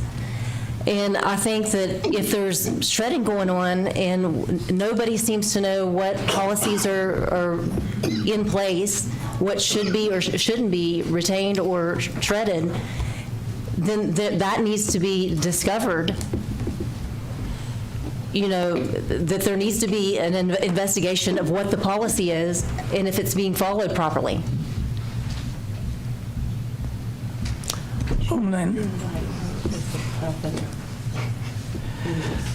You know, I've got one big concern on this, and that is, and I know there's some differences here, but in this item, we're saying to instruct the city administrator, interim, to place someone on leave, and then we go down a few items, and then we're going to say, well, we're also instructing that during the interim, all hires, promotions, demotions, and terminations have to be approved by us at the same time. I feel like we're not on the same page with all of this. I feel like that we haven't, I know we're having a discussion now, but this is very limited discussion. It's troubling. I don't know. I just feel like we could, this all deserves more time than what we're going to give it tonight. Thank you. Let me, in that we've been concerned with due process, I'd like to ask the city attorney a question that makes a supposition. Suppose that there is an accusation from an investigation that Ms. Bryce has done something that's inappropriate in any way, and she's brought, I'd like to know what is her due process for appeal to a decision of this board. This board makes a decision, to whom would Ms. Bryce appeal? There are provisions in our personnel regulations relative to grievances being filed against employees, and there's a process to be followed for that, and that process would allow her due process. However, there's nothing in our personnel policies that address being suspended with pay.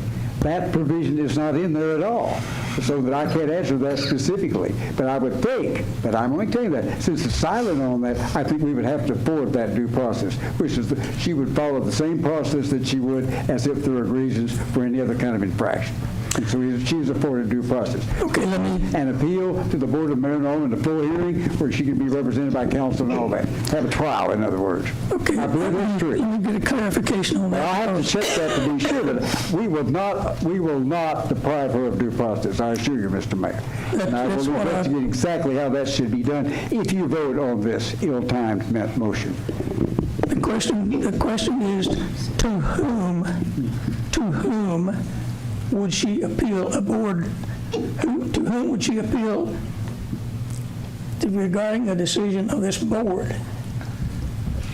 Well, again, you asked me a question I don't know the answer to. If she wouldn't appeal to this board, if the board is the body that makes the decision, then I would think she would have recourse in the Chancery Court or in federal court. Thank you.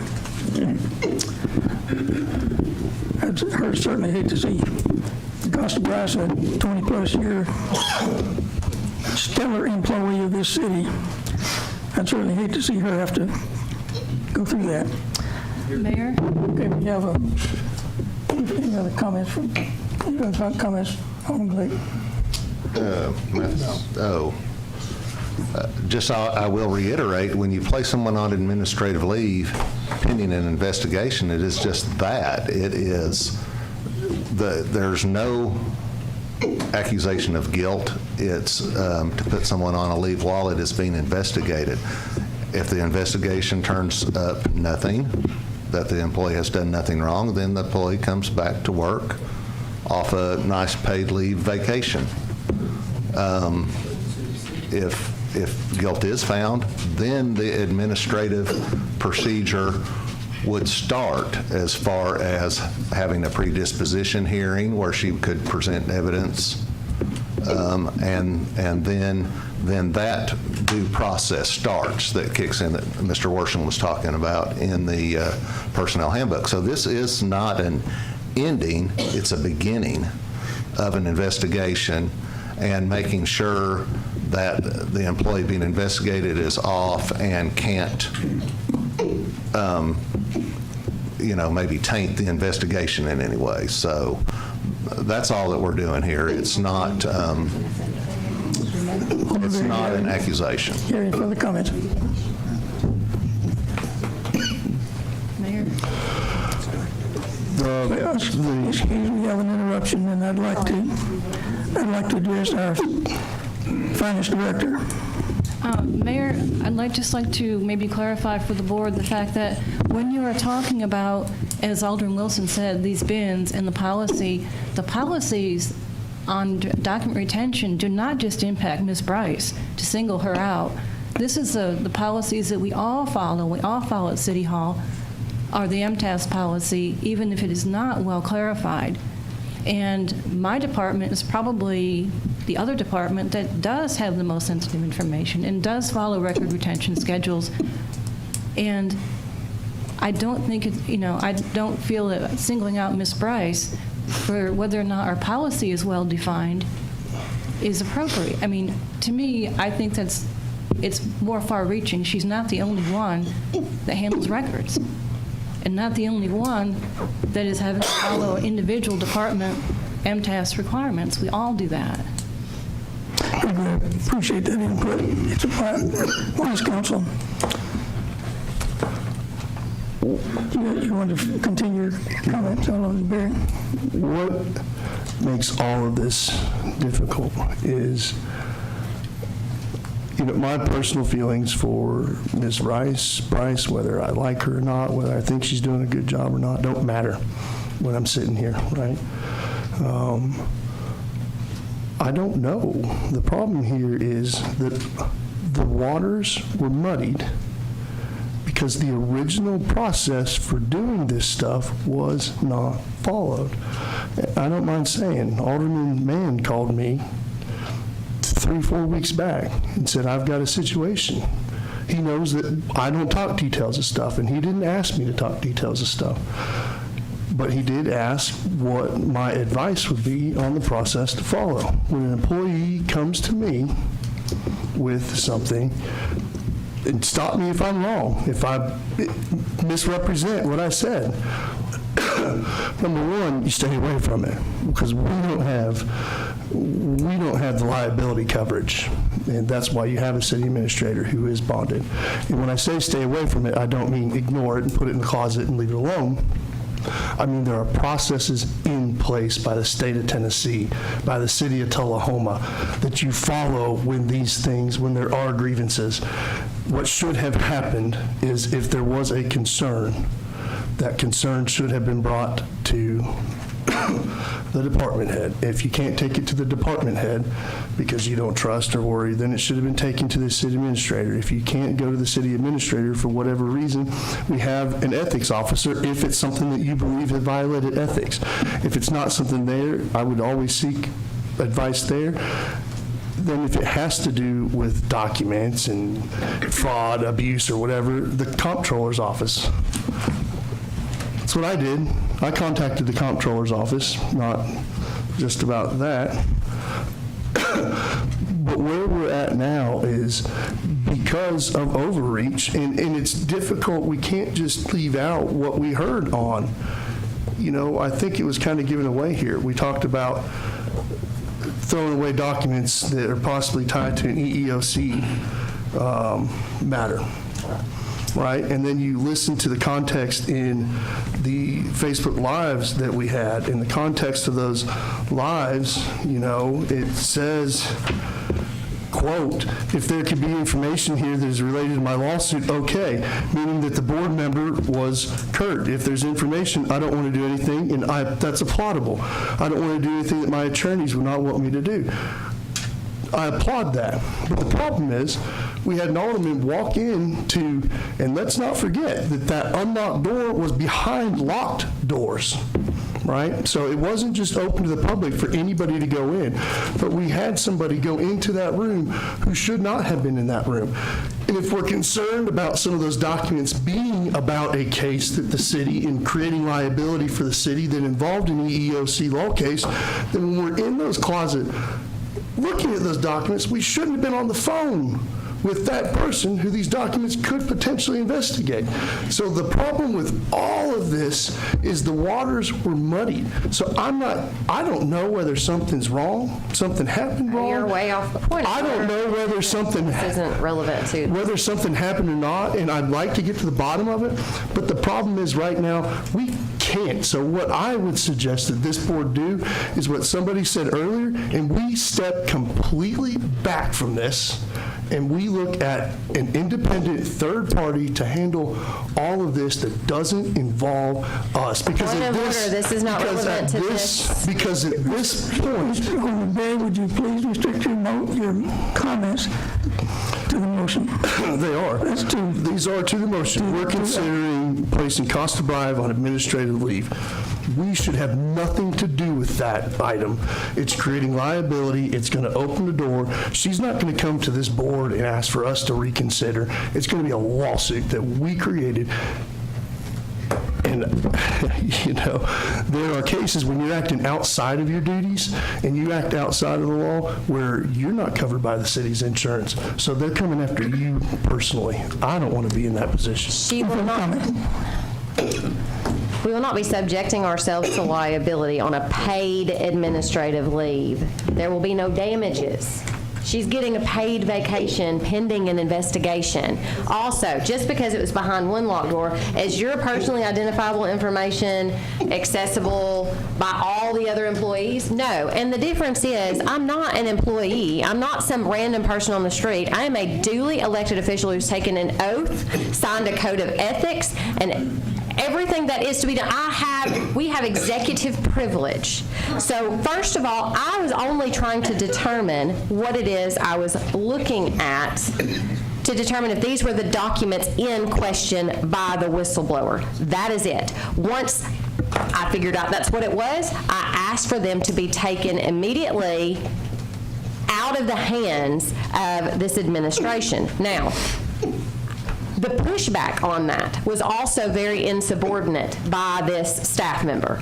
Very insubordinate, okay? You had which we don't direct employees, but we do direct our city administrator. You had a collective consensus of direction, meaning not between each other, but consensus to our one employee to do a certain thing and to investigate this matter. And she failed to do that, or to do it appropriately as this body, as many members of this body directed. And with that, left this employee unsupervised when we aren't even sure. And maybe here's the thing, I have a hard time saying that this employee didn't know that she shouldn't be shredding those documents. There is an ongoing lawsuit that names her, and these are HR documents. They should definitely go through the city recorder by our municipal code. It is listed, it is written, it is not some imaginary, we're just, bringing this out of thin air, that it should go through our city recorder as to whether or not it is appropriate. To shred those documents. Our policy that is listed, that is verified, that's in our code, was not followed. That is enough to place somebody at least on paid leave pending an investigation. Okay, we have a motion. I have a comment, a quick comment. Okay, you had two times already. Go ahead. Yeah. You recognize. So I think a lot of this would have been cleared up when we had apparently a quorum of the board at City Hall that day. And, we were fact-finding. No one really knew what policies were and of that nature. And it was at that time that Ms. Moody did say that she was going to do certain things. She would have we decided that we all kind of talked about that it would go, the bins would go over to the police department.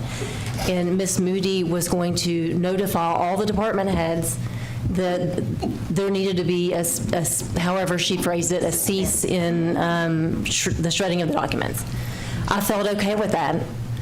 However, Ms. Moody did not do that. She didn't send the email around to all the department heads.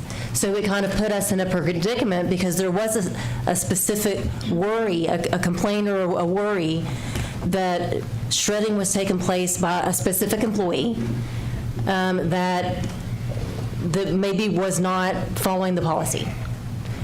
And so it was during that time that we said that we would need an investigation. What was the policy? We all wanted to be clear on that.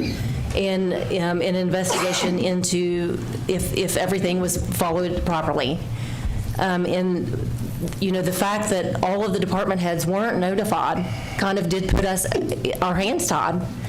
And I did specifically ask the city attorney about this, and it was relayed to me that it would be within the board's purview that, to instruct the city administrator to either, be there to supervise what was going on, because it's unclear about what the policies are, right? I mean, let's just be honest about that.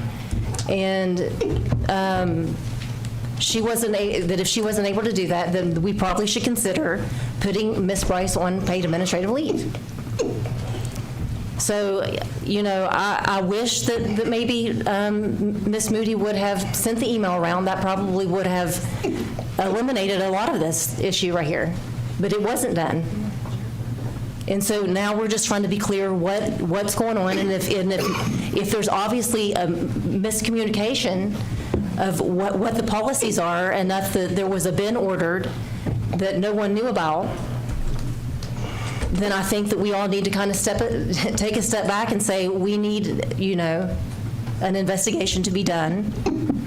And until we get clarification on what the policies are, then we need to halt all the shredding, and while the investigation goes on, place the HR on Ms. Bryce on a paid administrative leave. Ma'am. Your time has expired for discussion. Let me say that as Golden, our city recorder has indicated, the city does have a documents retention policy. She showed you the book that we use. So the city recorder did know what the policies were, and over 20 years, I think that policy is pretty well communicated to all employees that would be in that position, so that the policy was broken. So the policy was broken, and it was reported. The policy, but there was a policy. Yeah. Okay. That was broken. Call the question. Move to call the question. The question is for placing Ms. Bryce on minister. I remove the motion, just if you'll just So we don't have to vote. vote twice. Call the question. No, we're voting on. She withdrew that, so just, you're voting on. Voting on instructing the city administrator and to place Costa Bryce on paid administrative leave immediately upon approval of pending investigation. To place her on leave, vote green, vote red for no.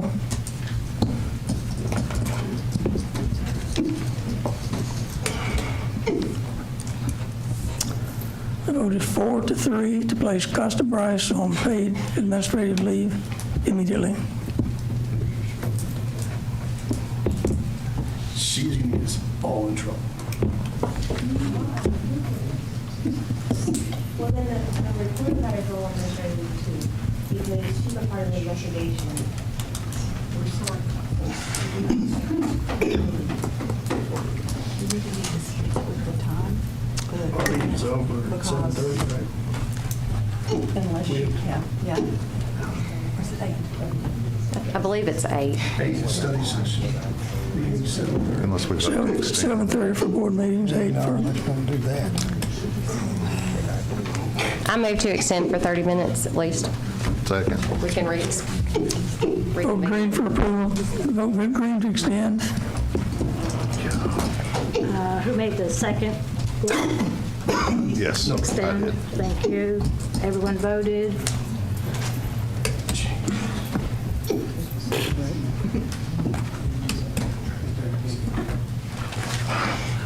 Can we try voting again? When's that new system coming? There we go. To extend for 30 minutes past. Item number 2334, consider instructing the city recorder and the administrative staff to bring forth a qualified document retention plan to be implemented, followed by all staff. In my opinion, that's the agenda item, but in my opinion, there is already in place a document retention plan. Is that correct? I move to instruct the city recorder and administrative staff to bring forth a qualified document retention plan to be implemented. We need to adopt one. We haven't done so prior. And it does not have to be the MTAS plan. It can be a tailored, a tailored legal plan to the city of Tullahoma. The motion fails for lack of a second. Second. She was waiting, I think, for you to ask for the second. Okay, we have a second. Discussion. You made the motion. You can start. I think we've already discussed why it's needed. Green for yes, red for no.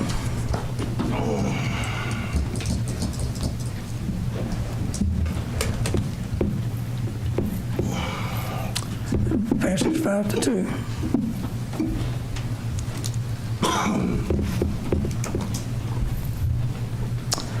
Item number 2335, consider instructing that during the interim, the city recorder would report directly to the members of the Board of Mayor and Aldermen, and not to city administrator. Motion. I move. Comment on that. That does violate our code of ordinances. The code of ordinances specifically states what the chain of command is and the duties and powers of the administrator. Unless we enact this, we've got to change the ordinance. We cannot just do this by motion. Mr. Worsham, this is only for the interim. This motion is only for the interim, which is not addressed in our code of ordinances. We've been this before. Again, the interim city administrator stands in the shoes of the city administrator. Did he sign a bond? He has the authority and power that the code of ordinances delegates to him, and I believe it's got to be enacted by ordinance, and someone may challenge this legally otherwise. Does he carry the bond? Because that is also required. Well, we must get him bonded. I suggest it if we're not, if we're going to do that. We do bond all employees that are required to be. 2335 is out of order, will not be considered. Ms. Wilson, what did you say? I said we will do that. We do carry bonds on all employees that are required to. Thank you. Thank you for that. Item number 2336, consider instructing the interim administrator all hires, promotions, demotions, terminations shall be approved by the full Board of Mayor and Aldermen. This also violates our chain of command and the code of ordinances of the city of Tullahoma. It's out of order. I don't believe it does. I believe that because he's an interim, he doesn't, and he's not bonded, and that means right now we do not have a city administrator who is bonded with the city of Tullahoma, and that is a full-time. Item 23. Yes, I move to instruct that all hires, promotions, demotions, and terminations be approved by the full Board of Mayor and Aldermen until the hiring of a new full-time city administrator. Motion is out of order. The motion is out of order and will not be considered in violation of our city charter.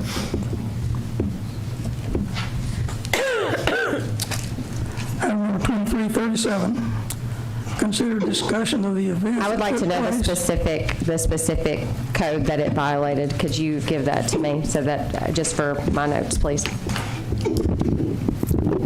The chain of command in the code of ordinances and the authority of the city administrator in section 1301, that's secretary of the city code, Ms. Almacher. And you said it applies to the interim. Yes, I did. Item number 2337, consider discussion of the events that took place on February the 1st, and February the 3rd, and any related policy consideration. This is a motion to consider. Your motion. I move to postpone a discussion and have another executive session in which to do said discussion due to liability reasons. That's not appropriate for an executive session. It is to discuss potential liability with our city attorney. think possibly this item could be just part of the investigation? I'll motion that because there's a lot that I'd like to talk about that happened on the 1st and the 3rd. And so I think that we've gone through all of these here, but we're skipping the part that talks about the lack of transparency and accountability and the garbage that members of this board did, and we're leaving that out and skipping that part. So if we're going to go through the rest of this, I motion that we talk about that, because I've got audio of stuff I'd love to play. Okay, your motion, postpone. You made a motion to postpone until we could do an executive session, but to the attorney's rule, we could not do an executive session on that subject. Now, do you wish to postpone this item? Yes, I move to postpone so that we can get to other business today.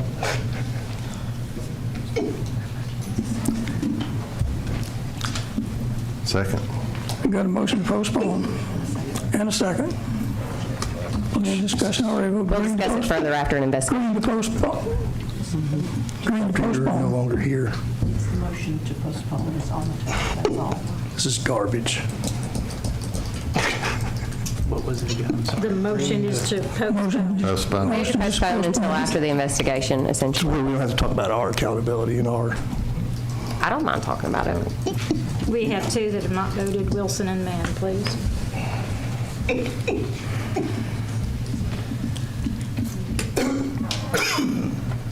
Motion is 4-3 to postpone. Item number 2338, consider setting the schedule for the performance evaluation of Jennifer Moody for the prior year through the resignation of February 10th, 2023. Mr. Mayor, I just move to strike this item. Deleted. Have a second? I'll second that. We have a second. Vote Green to postpone. Vote Green to delete. However, I believe that it's optional for any of us to go ahead and do that performance evaluation and put it in her permanent personnel file, so I suggest anybody who wants to do so should be able to. Anytime. Discussion. So I would agree with that, but you know, I think what irked me the most about this is we previously, as a board, had the opportunity to evaluate Miss Moody, and the entire board did it, with the exception of Alderman Allmacher, and we even gave her 2 additional months to do it, and she still didn't do it. Well, that's because the last time I did it, y'all didn't even acknowledge what I wrote. Okay, so We've we're going to got a strike motion to it. delete. The move to Vote strike, Green to delete. Red for no. the move to strike it from here was made by Allmacher. Who seconded it? I did. Thank you. So green to strike it. Green to strike. Thank you. Let's go back to our agenda. We'll start with the reports from our aldermen. Alderman Wilson, I'll pass. you're picked to go first today. Thank you. I'll pass. You pass. Alderman Mann, you're next up. Let's see. This, I attended my first AEDC meeting last Tuesday. We have some really amazing things happening and potentially coming to Tullahoma. It's a terrific group on that board. We will be getting our annual report from Executive Director Winston Brooks on April 24th.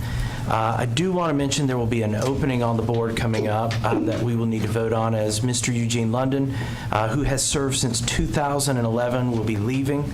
I want to thank him for his willingness to serve and the excellent job he's done over the years. I was also able to take a tour of TUA and the wastewater plant they have. I want to thank Brian Skelton and the folks at TUA for taking the time to show me around. It's a very impressive operation and a very, very dedicated group of people that work for TUA. I also attended the Tullahoma Sports Hall of Fame banquet. Great turnout there. The Tullahoma Sports Council, Jim Bratcher, and our Parks and Rec did an excellent job putting on the event, and congratulations to all the honorees, including our very own Mayor Pro Tem Mathis. who was honored last year as a coach and this year as a coach of the 1990 THS baseball team. So congratulations, Coach, and that's all I have. Thank you, Alderman Mower. Last week, the Housing Authority held a special meeting in order to appoint an interim executive director as the executive director there is retiring, and they appointed a current employee, Ms. Stacy Hall, to fill in those duties until they're going to seek additional candidates for the full-time, but this is just for an interim, and so there should be a request for proposals for consultants coming out if it hasn't already come out. So they are not only seeking, going to be seeking new candidates, but they're actually seeking requests for consultants for hiring agencies. There's a Tourism Council meeting, which we haven't had one in a while, this Thursday, that it's a possibility I may not be able to attend due to a trip scheduled, but I'll appoint somebody in my absence to go to it. And that is my report. Alderman Berry. We just spent 2 hours carrying out a retaliation hit list, so I'm going to save my comments. I'll repeat Alderman Mann's kudos of the Sports Council banquet. I went to it, and my congratulations of Coach Mathis, Alderman Mathis, Mayor Pro Tem Mathis. Whatever. Yeah. And then I also have heard a lot, I've gotten a lot of emails, a lot of comments from citizens wanting to know about the SROs and crossing guards. And I was wondering if Chief Williams would give us a brief report and for the citizens on the steps he has taken to make sure this happens. Can we schedule that for just some brief comments. Could we schedule that for a future meeting? We could. That's not on the agenda. No, well, then I'll share what Chief Williams said. He's working on a plan, and we do have a plan to get that in place as soon as possible, or he is working on a plan to get that in place as soon as possible. We take very seriously the safety of our schools, so he can report. And if you don't want to hear him tonight, if the citizens don't want to hear, then we can schedule it for a future meeting. And that concludes my report. Thank you. I think Chief Williams is up tonight for his annual report, and it may touch on that. Alderman Mathis, no report. I'll give a brief report. On the dates of February the 1st through the February the 3rd, a date that's been mentioned several times tonight. I was in Nashville at a Tennessee Valley Public Power Association conference, legislative conference, in fact. On the 4th, on the 7th, I attended the TAEDC meeting. Alderman Mann was there. And of course, the Hall of Fame banquet was extraordinary. I appreciate all the work that Alderman Glick does in being liaison to Sports Council. Thank you, Alderman Glick. That's all I have. Okay, with that, we'll get the report from the city attorney.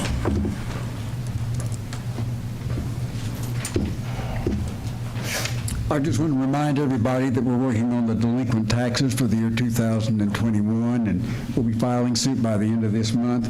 And I'd also like to point out to you item number 6 under unfinished business. I have a comment about that now. There was a meeting relative to the widening of Wilson Avenue and the impact that will have on Oakwood Cemetery this Thursday at the Department of Transportation office, the local one here in Tullahoma. The city engineer and I will be present at that. I've also asked for an arbiter, horticulturist, to give me some insight into that, because we believe that we can ask the Department of Transportation to raise their ante on the offer they've made to us to compensate us for some trees that are going to be impacted that were not on the plans initially that we've now found. So we'd like for you to just delay that until a later time. Also, I hope that you all will consider the fact that when you call me at home at night or at my office during the day, when I have clients there, I try to answer your questions as best I can. And I know that a lot of people don't want delays because we have to do research, but sometimes I have to do that because I try to give you good advice as best I can. But just on the top of my head, a lot of times I can't answer those questions immediately. So please give me a little patience. Thank you very much. Next is the any report from our interim city administrator. Oh, well, this will be short. I've only been here one day, so I've gotten through one day, so I'm happy to do that. I would like to congratulate the Parks and Recreation and Lyle and all the work they did with the Sports Council. It was an awesome job. We did recently meet with Steve Thompson on the pay study on February 6th. We have another meeting on February 20th. We'll continue our discussions with him and how that's going. Other than that, tonight we do have two presentations that we have for you. We have our annual report from the Tullahoma Police Chief Jason Williams and our annual report from the Tullahoma Planning Director Mary Samaniego. Thank you, Kenny. Appreciate you. Mayor? Yes, Alderman. I'd like to make a motion to postpone these reports until next meeting, since it's almost 8 o'clock and we still have items to vote on the agenda. I know these are very important, but they could probably wait till next meeting. Would, since you were scheduled, Chief Williams and Ms. Samaniego, you were scheduled for this evening, would you be willing to postpone your reports until our next meeting? Yes, sir. Yes. I got approval to postpone those reports. Thank you. Thank you. Appropriate.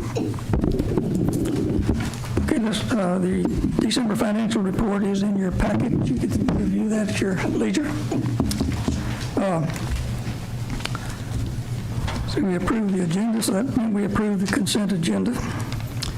I will read the captions that are on the consent agenda that you have already approved. Of course, the minutes from the January 23rd meeting and the special call meeting on January the 3rd. We are canceling, but this one, you know, everyone's aware of this, but we're canceling our regular meeting at the Board of Mayor and Aldermen on May the 13th. Many of us will be at the Legislative Conference in Nashville. So we'll only have one meeting month. That'll be the second, actually be the fourth Monday, which is our normal second meeting. Item 26 is set a public hearing and a first reading for February the 27th on the request to rezone property on 1200 block of Cedar Lane from 17.8 acres to general commercial, from general commercial C2 to C3. We'll adopt a fiscal year calendar for the budget. That's in your packet as well. Approve an agreement with Power Shows to do our 4th of July fireworks. So we'll be happy to see that. Okay, let's get on to unfinished business. Do we need a Motion and a second. Any motion and a second? motion to approve? Second. Motion and a second. No discussion. Agreeing for approval.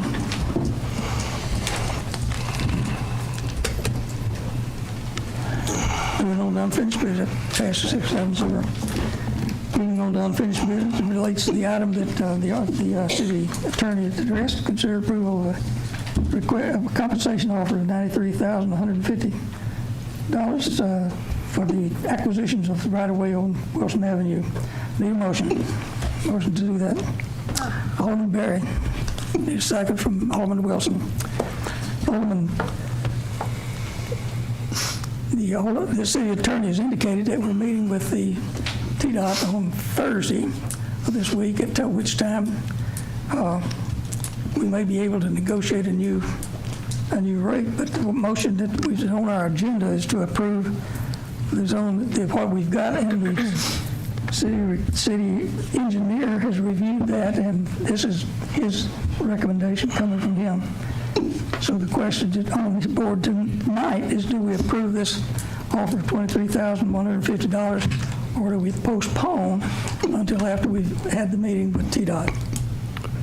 Mayor, I would recommend that we consider an amendment, consider approval of a compensation offer of $93,150 or more. Can you do that? I like that. They give us more, we do, we know how to come back and we're done. More part. Yeah. So my motion would be to add or more. That motion's made by Barry. Do we have a second for the amendment? Second. Thank you. Have a motion and a second. Any discussion? To amend it. Motion to amend. Vote green to amend. Passes 7-0. Now we're back to the original motion. Let me As amended. Clear the board. Original motion as amended. Original motion from Barry. Seconded by Wilson. I can't remember. It was Barry Wilson, the original motion. Oh, yeah. There's no discussion. Vote green for approve the motion as amended.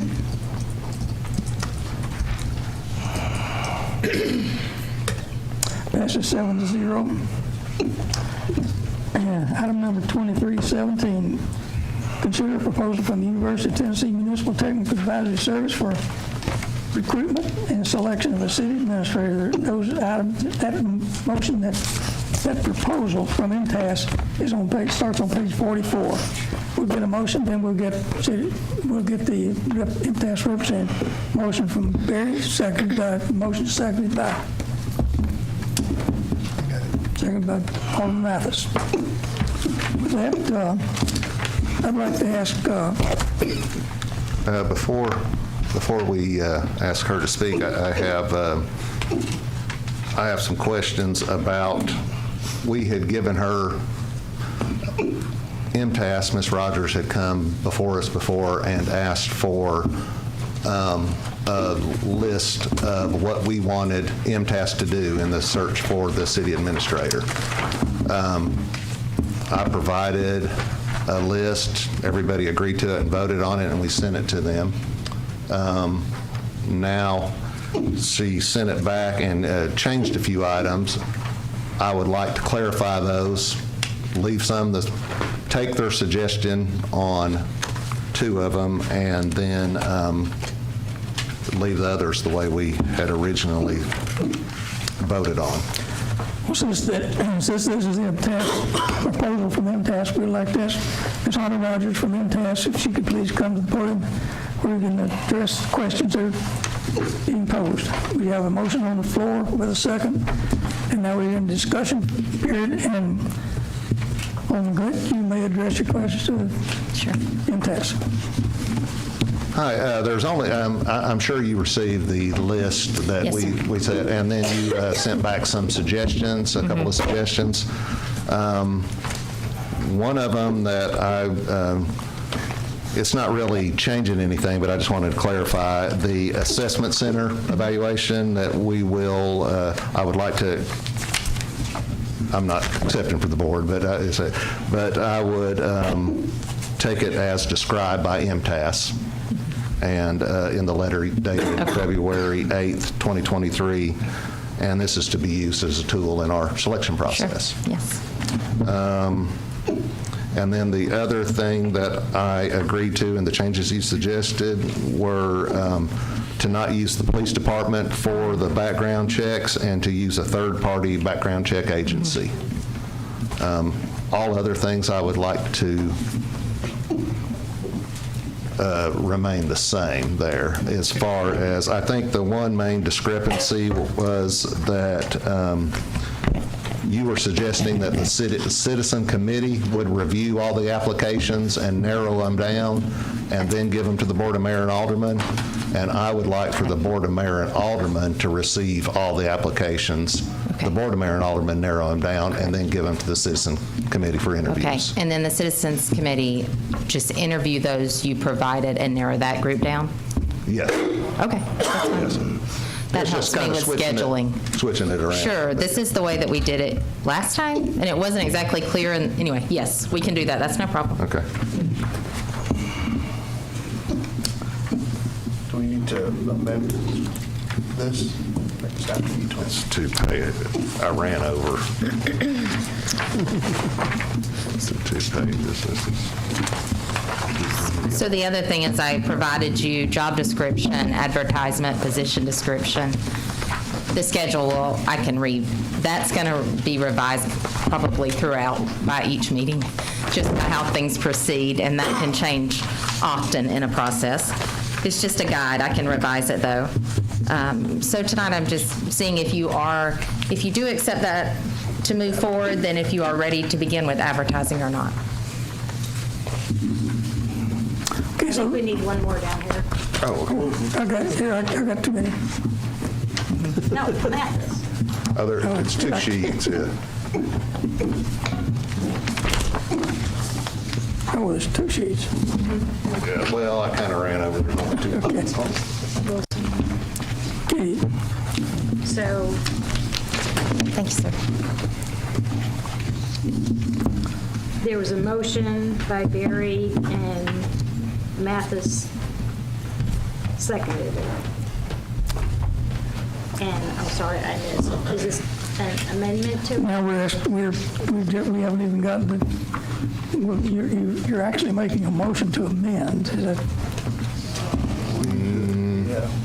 Well, the only thing that's been approved is what we approved last time, correct? Right. So we have a motion on the floor to engage MTS. That's the motion that we have, and we're in discussion phase, and you've... I make a okay. Yeah, an amendment. Has that motion been made yet? Yeah. Okay. Motion made and approved. Well, last meeting, the motion I would like to make this meeting would be to accept MTS's offer to help us select a city administrator based on the instructions that I just passed out here and to Ms. Rogers. To which Ms. Rogers has indicated that there's no problem with. No, the changes we discussed, there's no problems with. Okay. The only thing I would, if I may ask clarification on, is I had requested just who my staff point of contact is. Is that the interim city manager? That'd be the interim city manager. Okay, that's fine. Yeah. So the amendment was made by Glick. Do we have a second on his amendment? A second. Thank you. Okay, we'll vote on the amendment first, and that's to make some minor revisions in the selection process that MTS would be doing. So we'll vote on the amendment. Green for yes and red for no. Passes 7-0. Sounds like you've got a job. Get us a city administrator. All right, I'll work on it. And then just as far as the job descriptions and those, are you ready to advertise yet? Do you want to look through it and then send me comments? How would you like to proceed with that?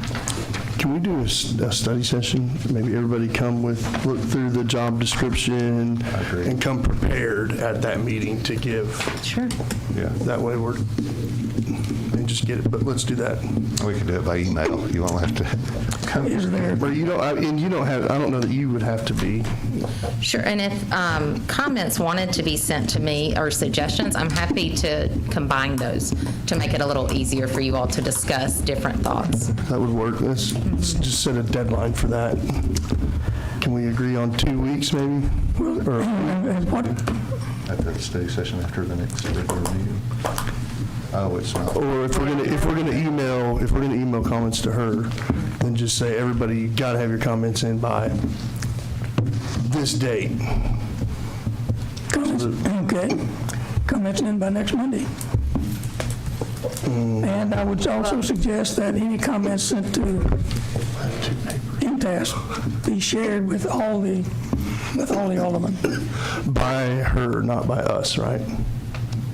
Why not send it to us when you send it to her? Because I don't know that we should be, does that violate any? Sharing, I don't think it violates a policy. Mr. Orson? So the question is sending job description comments and direction to her. If we do that, I don't like the reply alls where I'm included in everything. Should we just send that to her? Would it be some sort of violation if we're? But I think we need to discuss it. So No, you can circulate that electronically among you. But we can't discuss it. Just to get ideas, yeah. Ultimately, you would vote on it. you're fact-finding. I mean, we could bring it to a study session or well, I mean, if we're going to do it that way, then we could just bring it to a vote to adopt that job description at the next meeting. Did we just cancel our next meeting? Well, it's the 27th. We still have one on the 27th. Yeah, why don't we just have a study session, discuss it on the meeting of the 27th? Do we cancel the one in May or March? March during the TML. The first meeting in March, so we would need to. No, well, we have a meeting next. Yeah, we have one in 2 weeks. February 27th. Yeah. February 27th, yeah. Yeah, we still have another meeting. So next meeting, study session. Just seemed like 2 weeks had passed since we've been here. Yeah, okay, so study session in 2 weeks, and then we'll get you a finalized job description. Sounds good. All right, thank you. Anything else? Thank you, Ms. Rogers, we appreciate it. We have to vote on the original motion as amended. Okay, let's vote on the original motion as amended.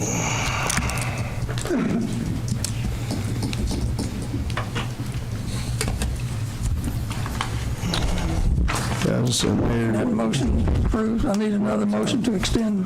Motion to extend. Until we're finished. Motion to extend until we finish the business. I need margarita. Green for yes, red for no.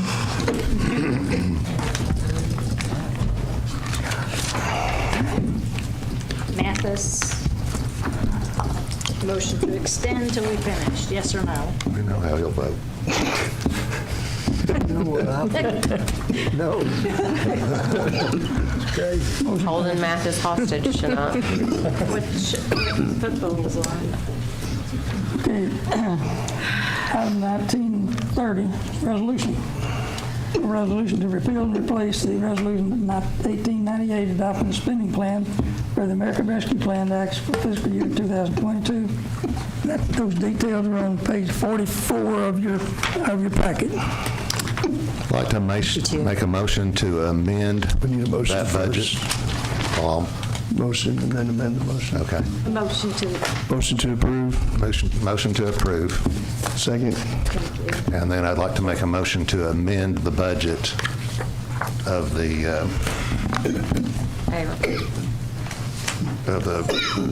of the American Rescue Plan funds. what page was that? 54. 54, thank you. 54 is the amended budget, it's page 54. I'd like to make a motion to, I made a motion to amend that, this budget as presented in the American Rescue Plan. I'll need a second.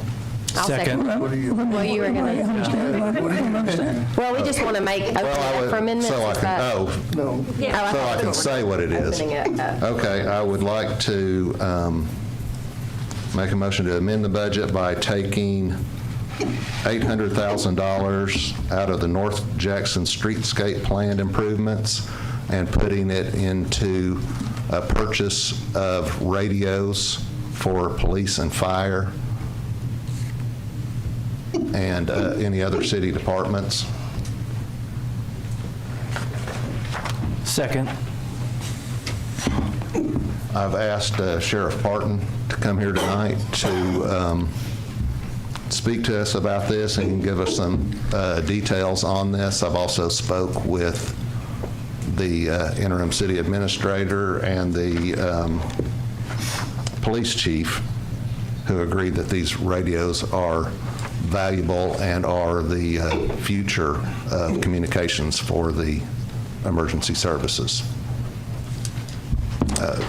We have a motion, we have a motion and a second. It's a page 55. 54.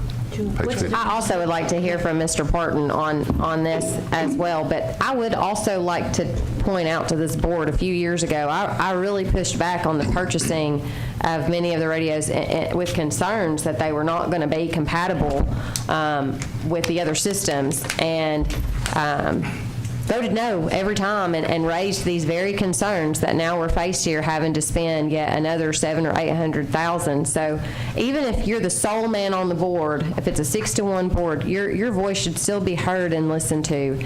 And so I don't ever want anybody on this board to feel like they are alienated like I was at that time, and now we're having to come back and spend this money. But I would love to hear the concerns from those agencies. Sure. Well, Sheriff, you recognized? thank you, Mayor and the Alderman. I know this is a big project for you, and it was for us in the county as well, and the city of Manchester. There has been a lot of developments in that time that you spoke of, Ms. Armarker, with the purchase that you made some years ago. The state of Tennessee has really relaxed their availability to join the TACN system, the Tennessee Advanced Communications Network. There used to be a subscriber fee to it, and that's been relaxed and retired. During that time, there has been millions and millions of dollars invested by this current administration and the state to build out further on that system.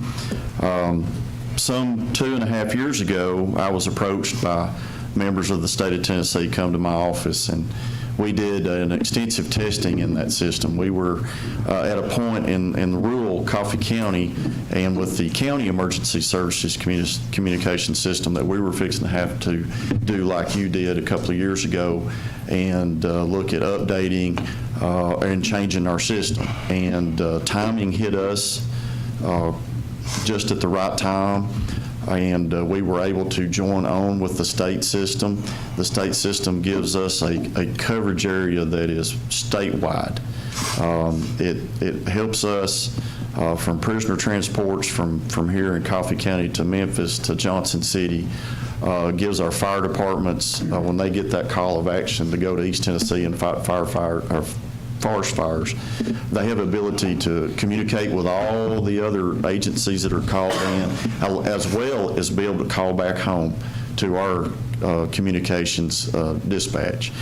The availability and the uniqueness of this system is something that is a trend setting across the nation. I have to admit that the federal government and even to us, to the locals, back after 9/11, when they throwed millions of dollars at us for communications and interoperability, they messed it up. Now we've got it corrected, and this is something that Manchester, Coffee County has already done. We've gone somewhat live onto the system. It's working great. It's really helped us out in our rural school buildings where my SROs did not have the availability to listen or communicate inside those schools, from Hillsborough to New Union to Deerfield, North Coffee. Now with the system having a sort of radio over IP availability of coming into a building like this and hit the Wi-Fi when the signal cannot hit the tower, it goes on to your critical infrastructure Wi-Fi, gives them direct communications to the dispatch and other first responders. It is an expensive system. The equipment is expensive. The only analogy I know to put to you is you're going from a DOS system to the current Windows system. You're going from the bag phone to the latest, greatest smartphone. The radios now, and I just happened to bring one to demonstrate for you for what it looks like, but it's basically a smartphone built into the back of a regular portable two-way radio. This is the latest and greatest.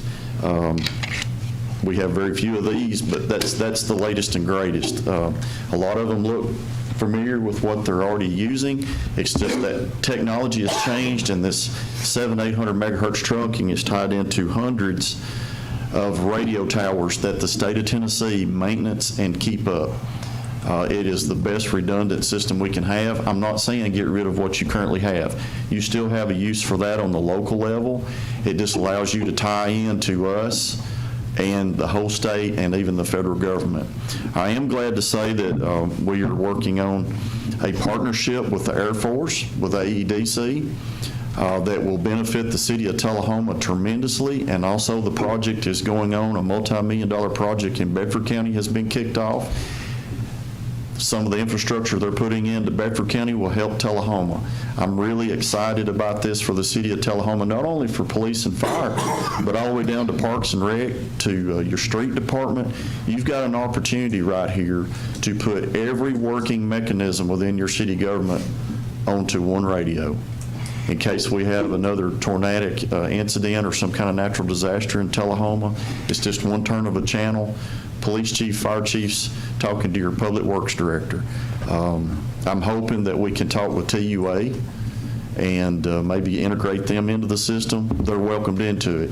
A lot of public utility companies have come onto the system. I know Middle Tennessee Electric was a big deal here in Middle Tennessee for them coming on board and gave us capacity and access to a tower site here in Middle Tennessee. I've also have Arnold Hooper here with me tonight, who can answer a lot of technical questions. Arnold is the former director of TACking. He has just recently retired in the last few months, but has gone back to work for Buford Golf Associates, which is the #1 consultant that built this system and works directly for the Commissioner of Safety. And I know if you may have some technical questions, because this is a lot of money. Trust me, when I stood before the county commission and asked for $1.65 million for this, it wasn't an easy task, but they saw the need.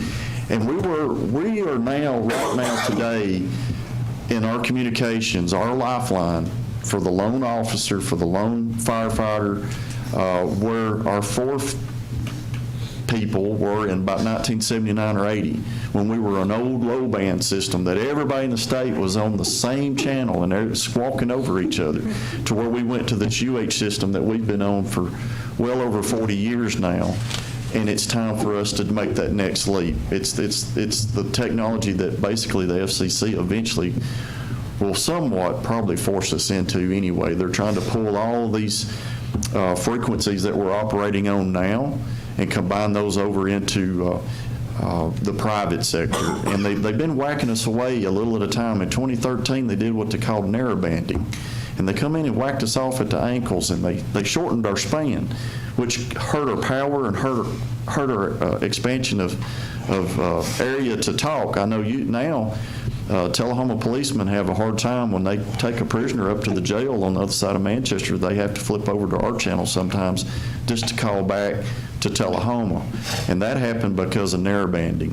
And I foresee in the future, and Arnold can probably speak on that a little more, I see that being cut again. So they're just going to keep whacking away at us until we're forced to do this. And unfortunately, this equipment is not getting cheaper. When we bid it out, there was about an 8 to 10% increase in the last year and a half in this equipment.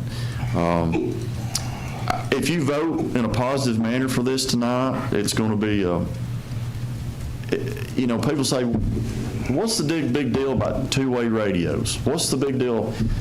That two-way radio is the #1 used tool in emergency services on a daily basis.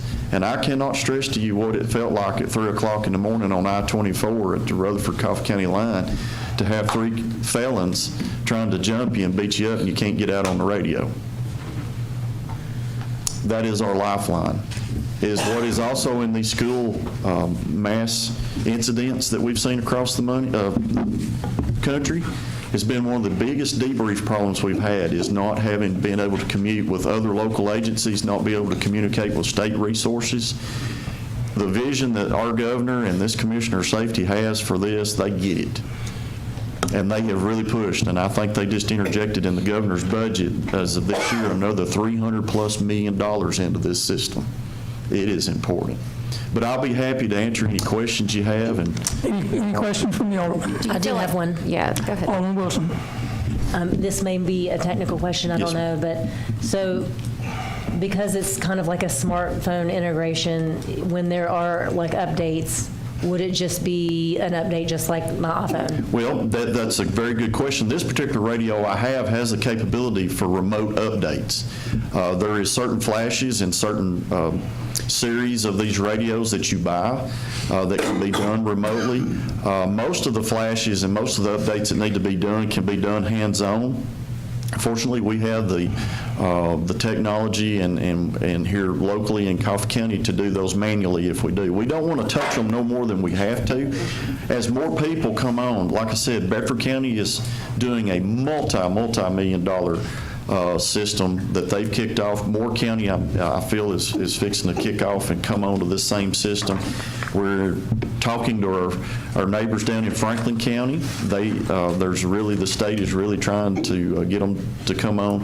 Grundy County is well on their way to coming on. Of course, we're on. Warren County's in talks. Cannon County is currently installing the radios and coming on the system, and Rutherford County is already in a system that we can communicate with them. So everybody around us is surrounding. Once the state legislature injected this big amount of money and they also removed the subscription fee, which was about $200 a radio per year. It was more than most folks could afford. Once they did that and relaxed it, it was just a floodgate of coming in. But there is, and Arnold can update me or update you a little more, but there is technology out there. It's expensive. This is very expensive, but it can be done, and those updates get done routinely. Yes, ma'am. Do you feel like this is probably inevitable? I mean, that probably, my thing is, if they're not getting any cheaper, and we're talking $800,000 now, you're saying the county spent 1.265. I fear that if the state makes this, or if they make it mandatory, then is that going to put us in a bind? Do you feel like this might be something eventually down the line that they could say everybody has to have this? Yes, it could. And, there was an attempt some time ago by the members of the state legislature to legislate us into this, and they knew there was such a physical note on that. A lot of the distressed counties could not overwhelm that, but they're very serious about bringing us all together. And once they've got the state, and this is a project to get the majority of the counties and cities on board, takes many years. We've just been probably 15 years behind. And Mr. Hooper, I have to commend him. He came out of the Chattanooga and was brought on to work for the state, and he's been a big orchestrator of pulling this together and having a common sense approach of one system for everybody. And that's what's brought it on, and it's taken off. And to be direct on that, I foresee that, yes, it's going to come just when the FCC decides to push it over. But once they see we're at that breaking point that so many are on, I think they'll probably force some form of it to come on. But what I want to stress is you don't want to be on an island. And Tullahoma is geographically located right now, that with the way everything's going, if we have something critical, just like we had a pretty important fire the other night here in Tullahoma where there was a lot of surrounding county resources come in, and it was a communications nightmare for the on-scene commander. This gives an opportunity to have one radio instead of 5. Any other question? Jay, it's been a long journey, huh? It has, and I don't want to see money taken away from other projects, but I have to stand for the first responder, not only for law enforcement, but for fire, EMS. Your EMS is on it. EMS runs with Kenny's firemen every day, and the state is actually working on doing something to make EMS come on to it, because that also bleeds off to our hospitals. Our air medics across the state are going to be on it. The Commissioner of Safety is told in many meetings he wants his THP helicopter pilots to be able to talk to the loneliest, low-ranking person on the ground.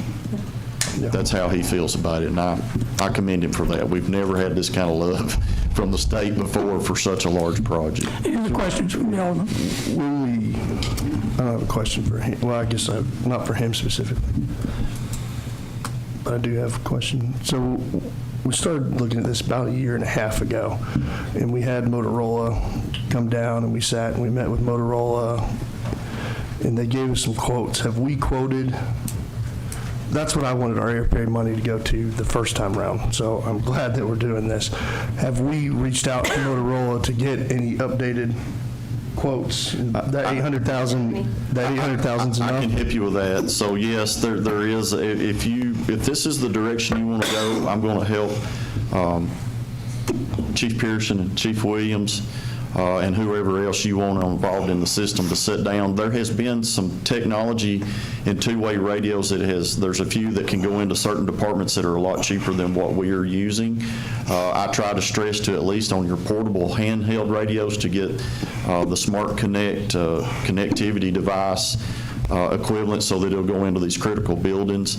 But there's some mobile radios that are mounted in the vehicles that are somewhat cheaper. It's just what we have to see what availability they have, and compared to a $1,300 radio compared to a $7,000 radio.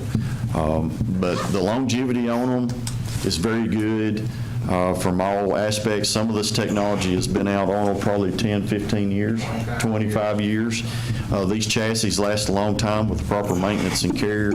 And I suggest to everybody that gets involved, and I hear this from everybody else, as you go on in the next several years in budgets, the respective agencies just kind of add 2 or 3 new ones in there, because your departments are probably going to grow. As growth comes, you're going to have more firemen, more police officers, and more vehicles, and we just, Parks and Rec, whatever, just add a few of those in there. But also, as time goes along, we will have availability to look at refurbished and used, and there's a lot of things outside the box that we can do, but this first initial thing, you want something new, in my opinion, that has a warranty behind it. Yep. Let's do it. Any other question from the board? So the 800,000 that you're proposing, that would just be basically a cap, whatever, see what we can purchase. That, if you remember how they've done this budget mostly, and Ms. Wilson can correct me, I was just establishing the budget at 800,000. It could be less, and then we can kick money back into some other projects, and if it's more, we could get into the contingency. Is that correct, Ms. Wilson? Chief Pearson or Williams, do you remember what it was last time when we had this quoted earlier? A roundabout? The initial bid, I think, was $630,000 that we looked at, and that was including police, fire, public works, and those base stations, car radios, handhelds. Some of the things that are going to change with this is having that Wi-Fi enabled. It might bring that price up a little bit more. So we have the handhelds when we walk into a school, it automatically just flips right over, and we have accessibility throughout the whole school. So, and I would add that when we were putting our system together, we met with the technology people for all 3 school systems. So if one of my deputies comes to Tullahoma on a response or something that automatically kicks on, we've already worked, a lot of this stuff's already been worked out. The hospitals is already worked out. A lot of this stuff's going to be pre-programmed into whatever system that you may end up going with. So I would say let's start with the 800, and if it does, because I don't, that included, at that time, there's a discount if we bulk bought with the county in Manchester.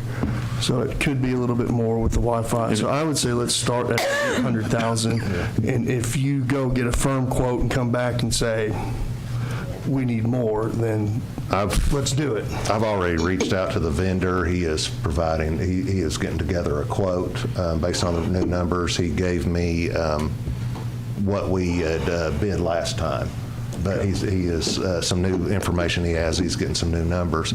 And then plus, if we might want to, as a board or the mayor, reach out as our liaison to TUA, is reach out to TUA and see if we can get them to buy into the system as well.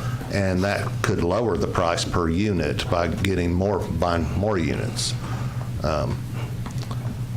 And I will say on this as an aside, and it's not about the radios, is I'm not discounting the importance at all of the North Jackson streetscape. But I've talked to the fire chief and police chief, and they've talked about they were wanting to get into this communication system, and they've talked about they were trying to find ways to piecemeal into it and phase into it. And I just thought that it doesn't make much sense to phase into a whole communication system. You need to go all live all at once. But you could phase into the North Jackson streetscape plan, and we can still do that plan and work on it and do it in phases and do the radios all at once. It just seemed to me more important.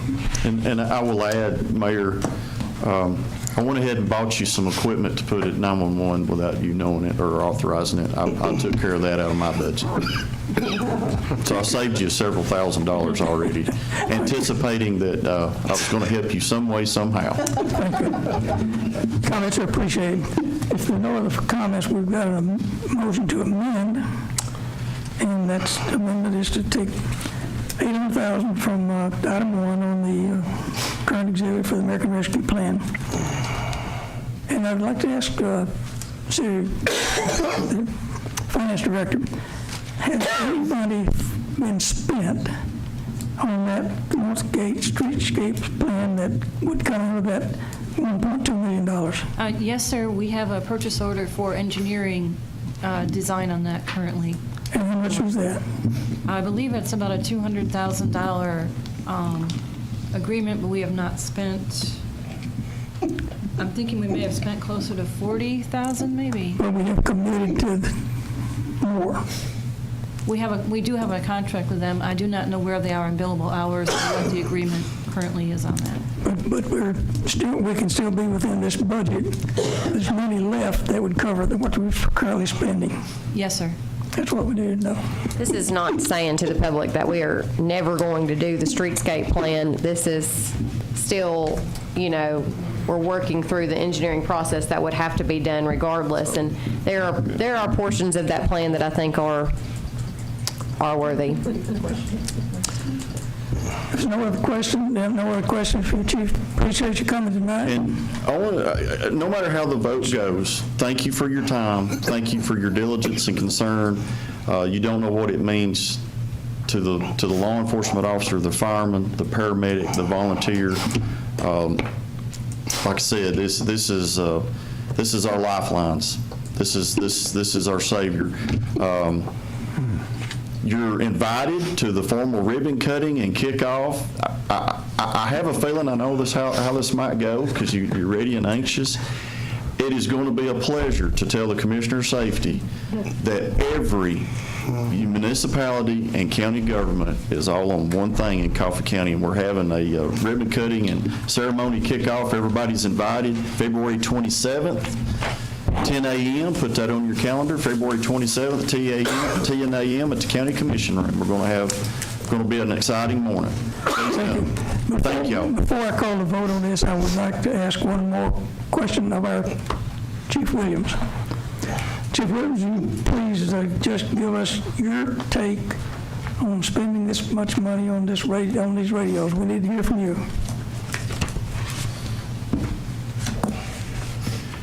Thank you, Mr. Mayor, Board of Mayor, and Aldermen.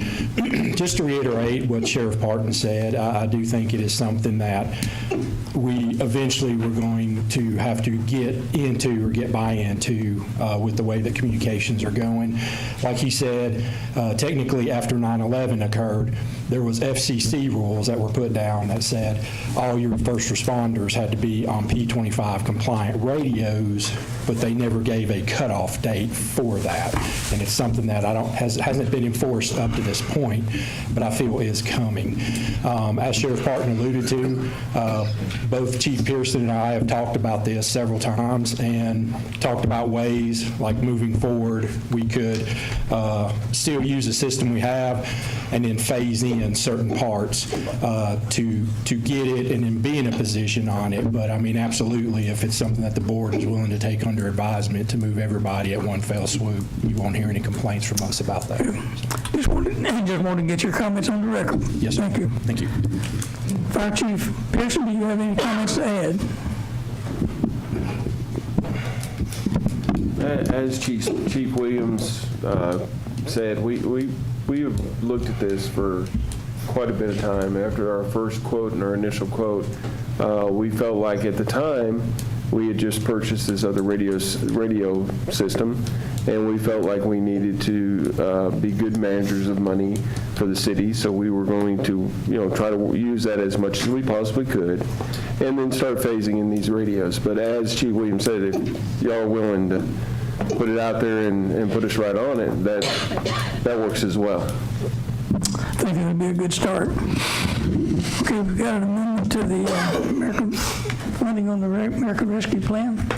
And any further discussion? Let's vote. Put green for radios and red for no radios. That passes 7-0. Original motion. That's the amendment. We go back to the original motion by Barry. I hope this won't take as long. Motion to amend the ARPA plan to direct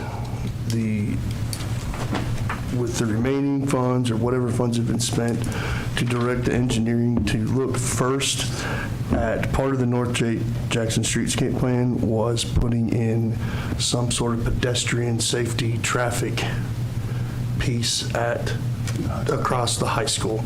And I think that's the place we need to start looking. So I would like to, whatever monies, whether 400,000 minus the 200,000, let's look at that first and direct the engineering. Prioritize that. Prioritize the engineering. Part of the 200,000? Well, I don't know where they probably have no direction now because they're basing off the 1.2 million. But I just want to make sure that we are giving them direction to prioritize That intersection. I concur. I second. Yeah. safety pedestrian crossway across Jackson Street. With that, a part of that amendment to amend relieving the money that's left that's not been committed to it prioritize the crosswalk at the high school. Yes, which everybody needs to understand that we may prioritize it, but Jackson Street is a state highway, so they could still tell us no. So the public needs to understand that, but I think that we need to put every effort in to make sure that is a priority. Okay, we'll green for the amendment, red for no. That motion passes 7-0. Let's go back to the original motion. Let's consider the original motion as amended. Green for approval, red for non-approval. And that passes 7-0. You have to pass that thing hard, don't you?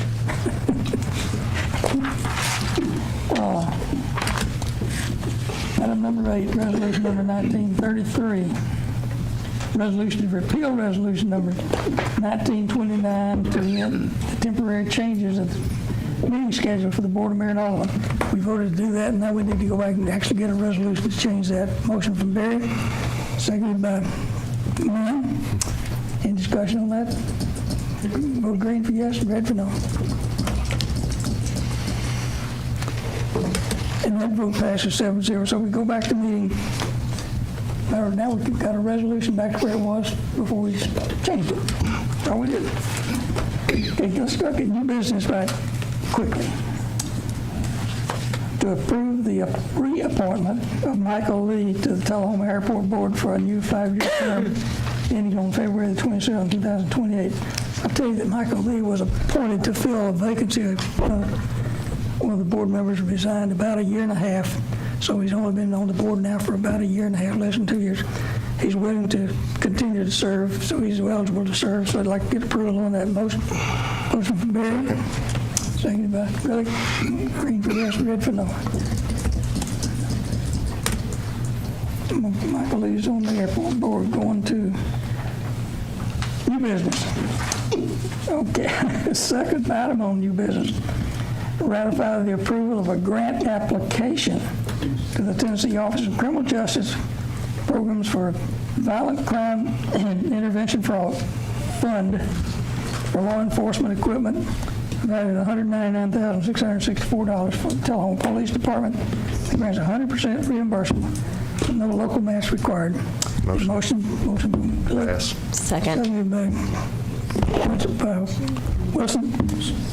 And any discussion? I just have one comment, and they can correct me if I'm wrong, but I think if we get this grant, $199,000, it can be used for those radios, so it can offset the cost too. Is that correct? That is correct. Okay. A portion of it. Good clarification. Well, any is good.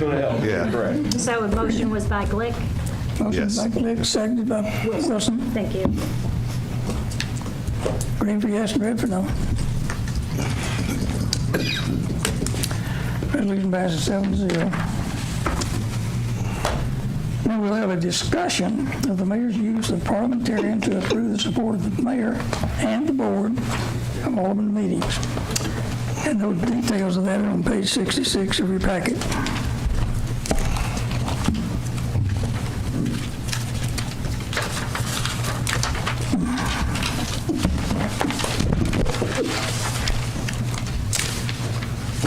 I make a motion that we postpone this until the next meeting, because this could be a lengthy conversation that... I second.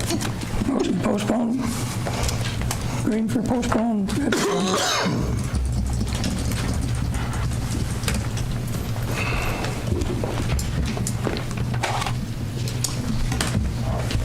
Let's move on to any other new business. Thank you, Sheriff. Beer. There being no other new business, board and Alderman is adjourned. We go into the beer board.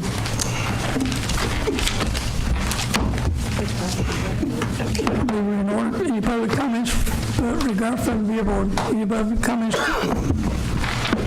Hearing no public comments, we'll need a motion to approve the consent agenda. Motion from Knocker, seconded by Barry. Green for yes, red for no. No other unfinished business. New business, we got item number 4. This is for a beer board for the Hands-On Science Center for 2 events. One in February 22nd, it's coming up quickly, and one in December 9th of 2023. Vote to approve, that's with special events permit with waiving of fees. Motion to approve, waiving the fees. Motion and Second. Green for yes, red for no. Good night to have something on the beer board. And that passes 7-0. Motion to adjourn. You don't need to adjourn. We do have no other new business, and have no other old businesses. We're not having a study session, so this is adjourned.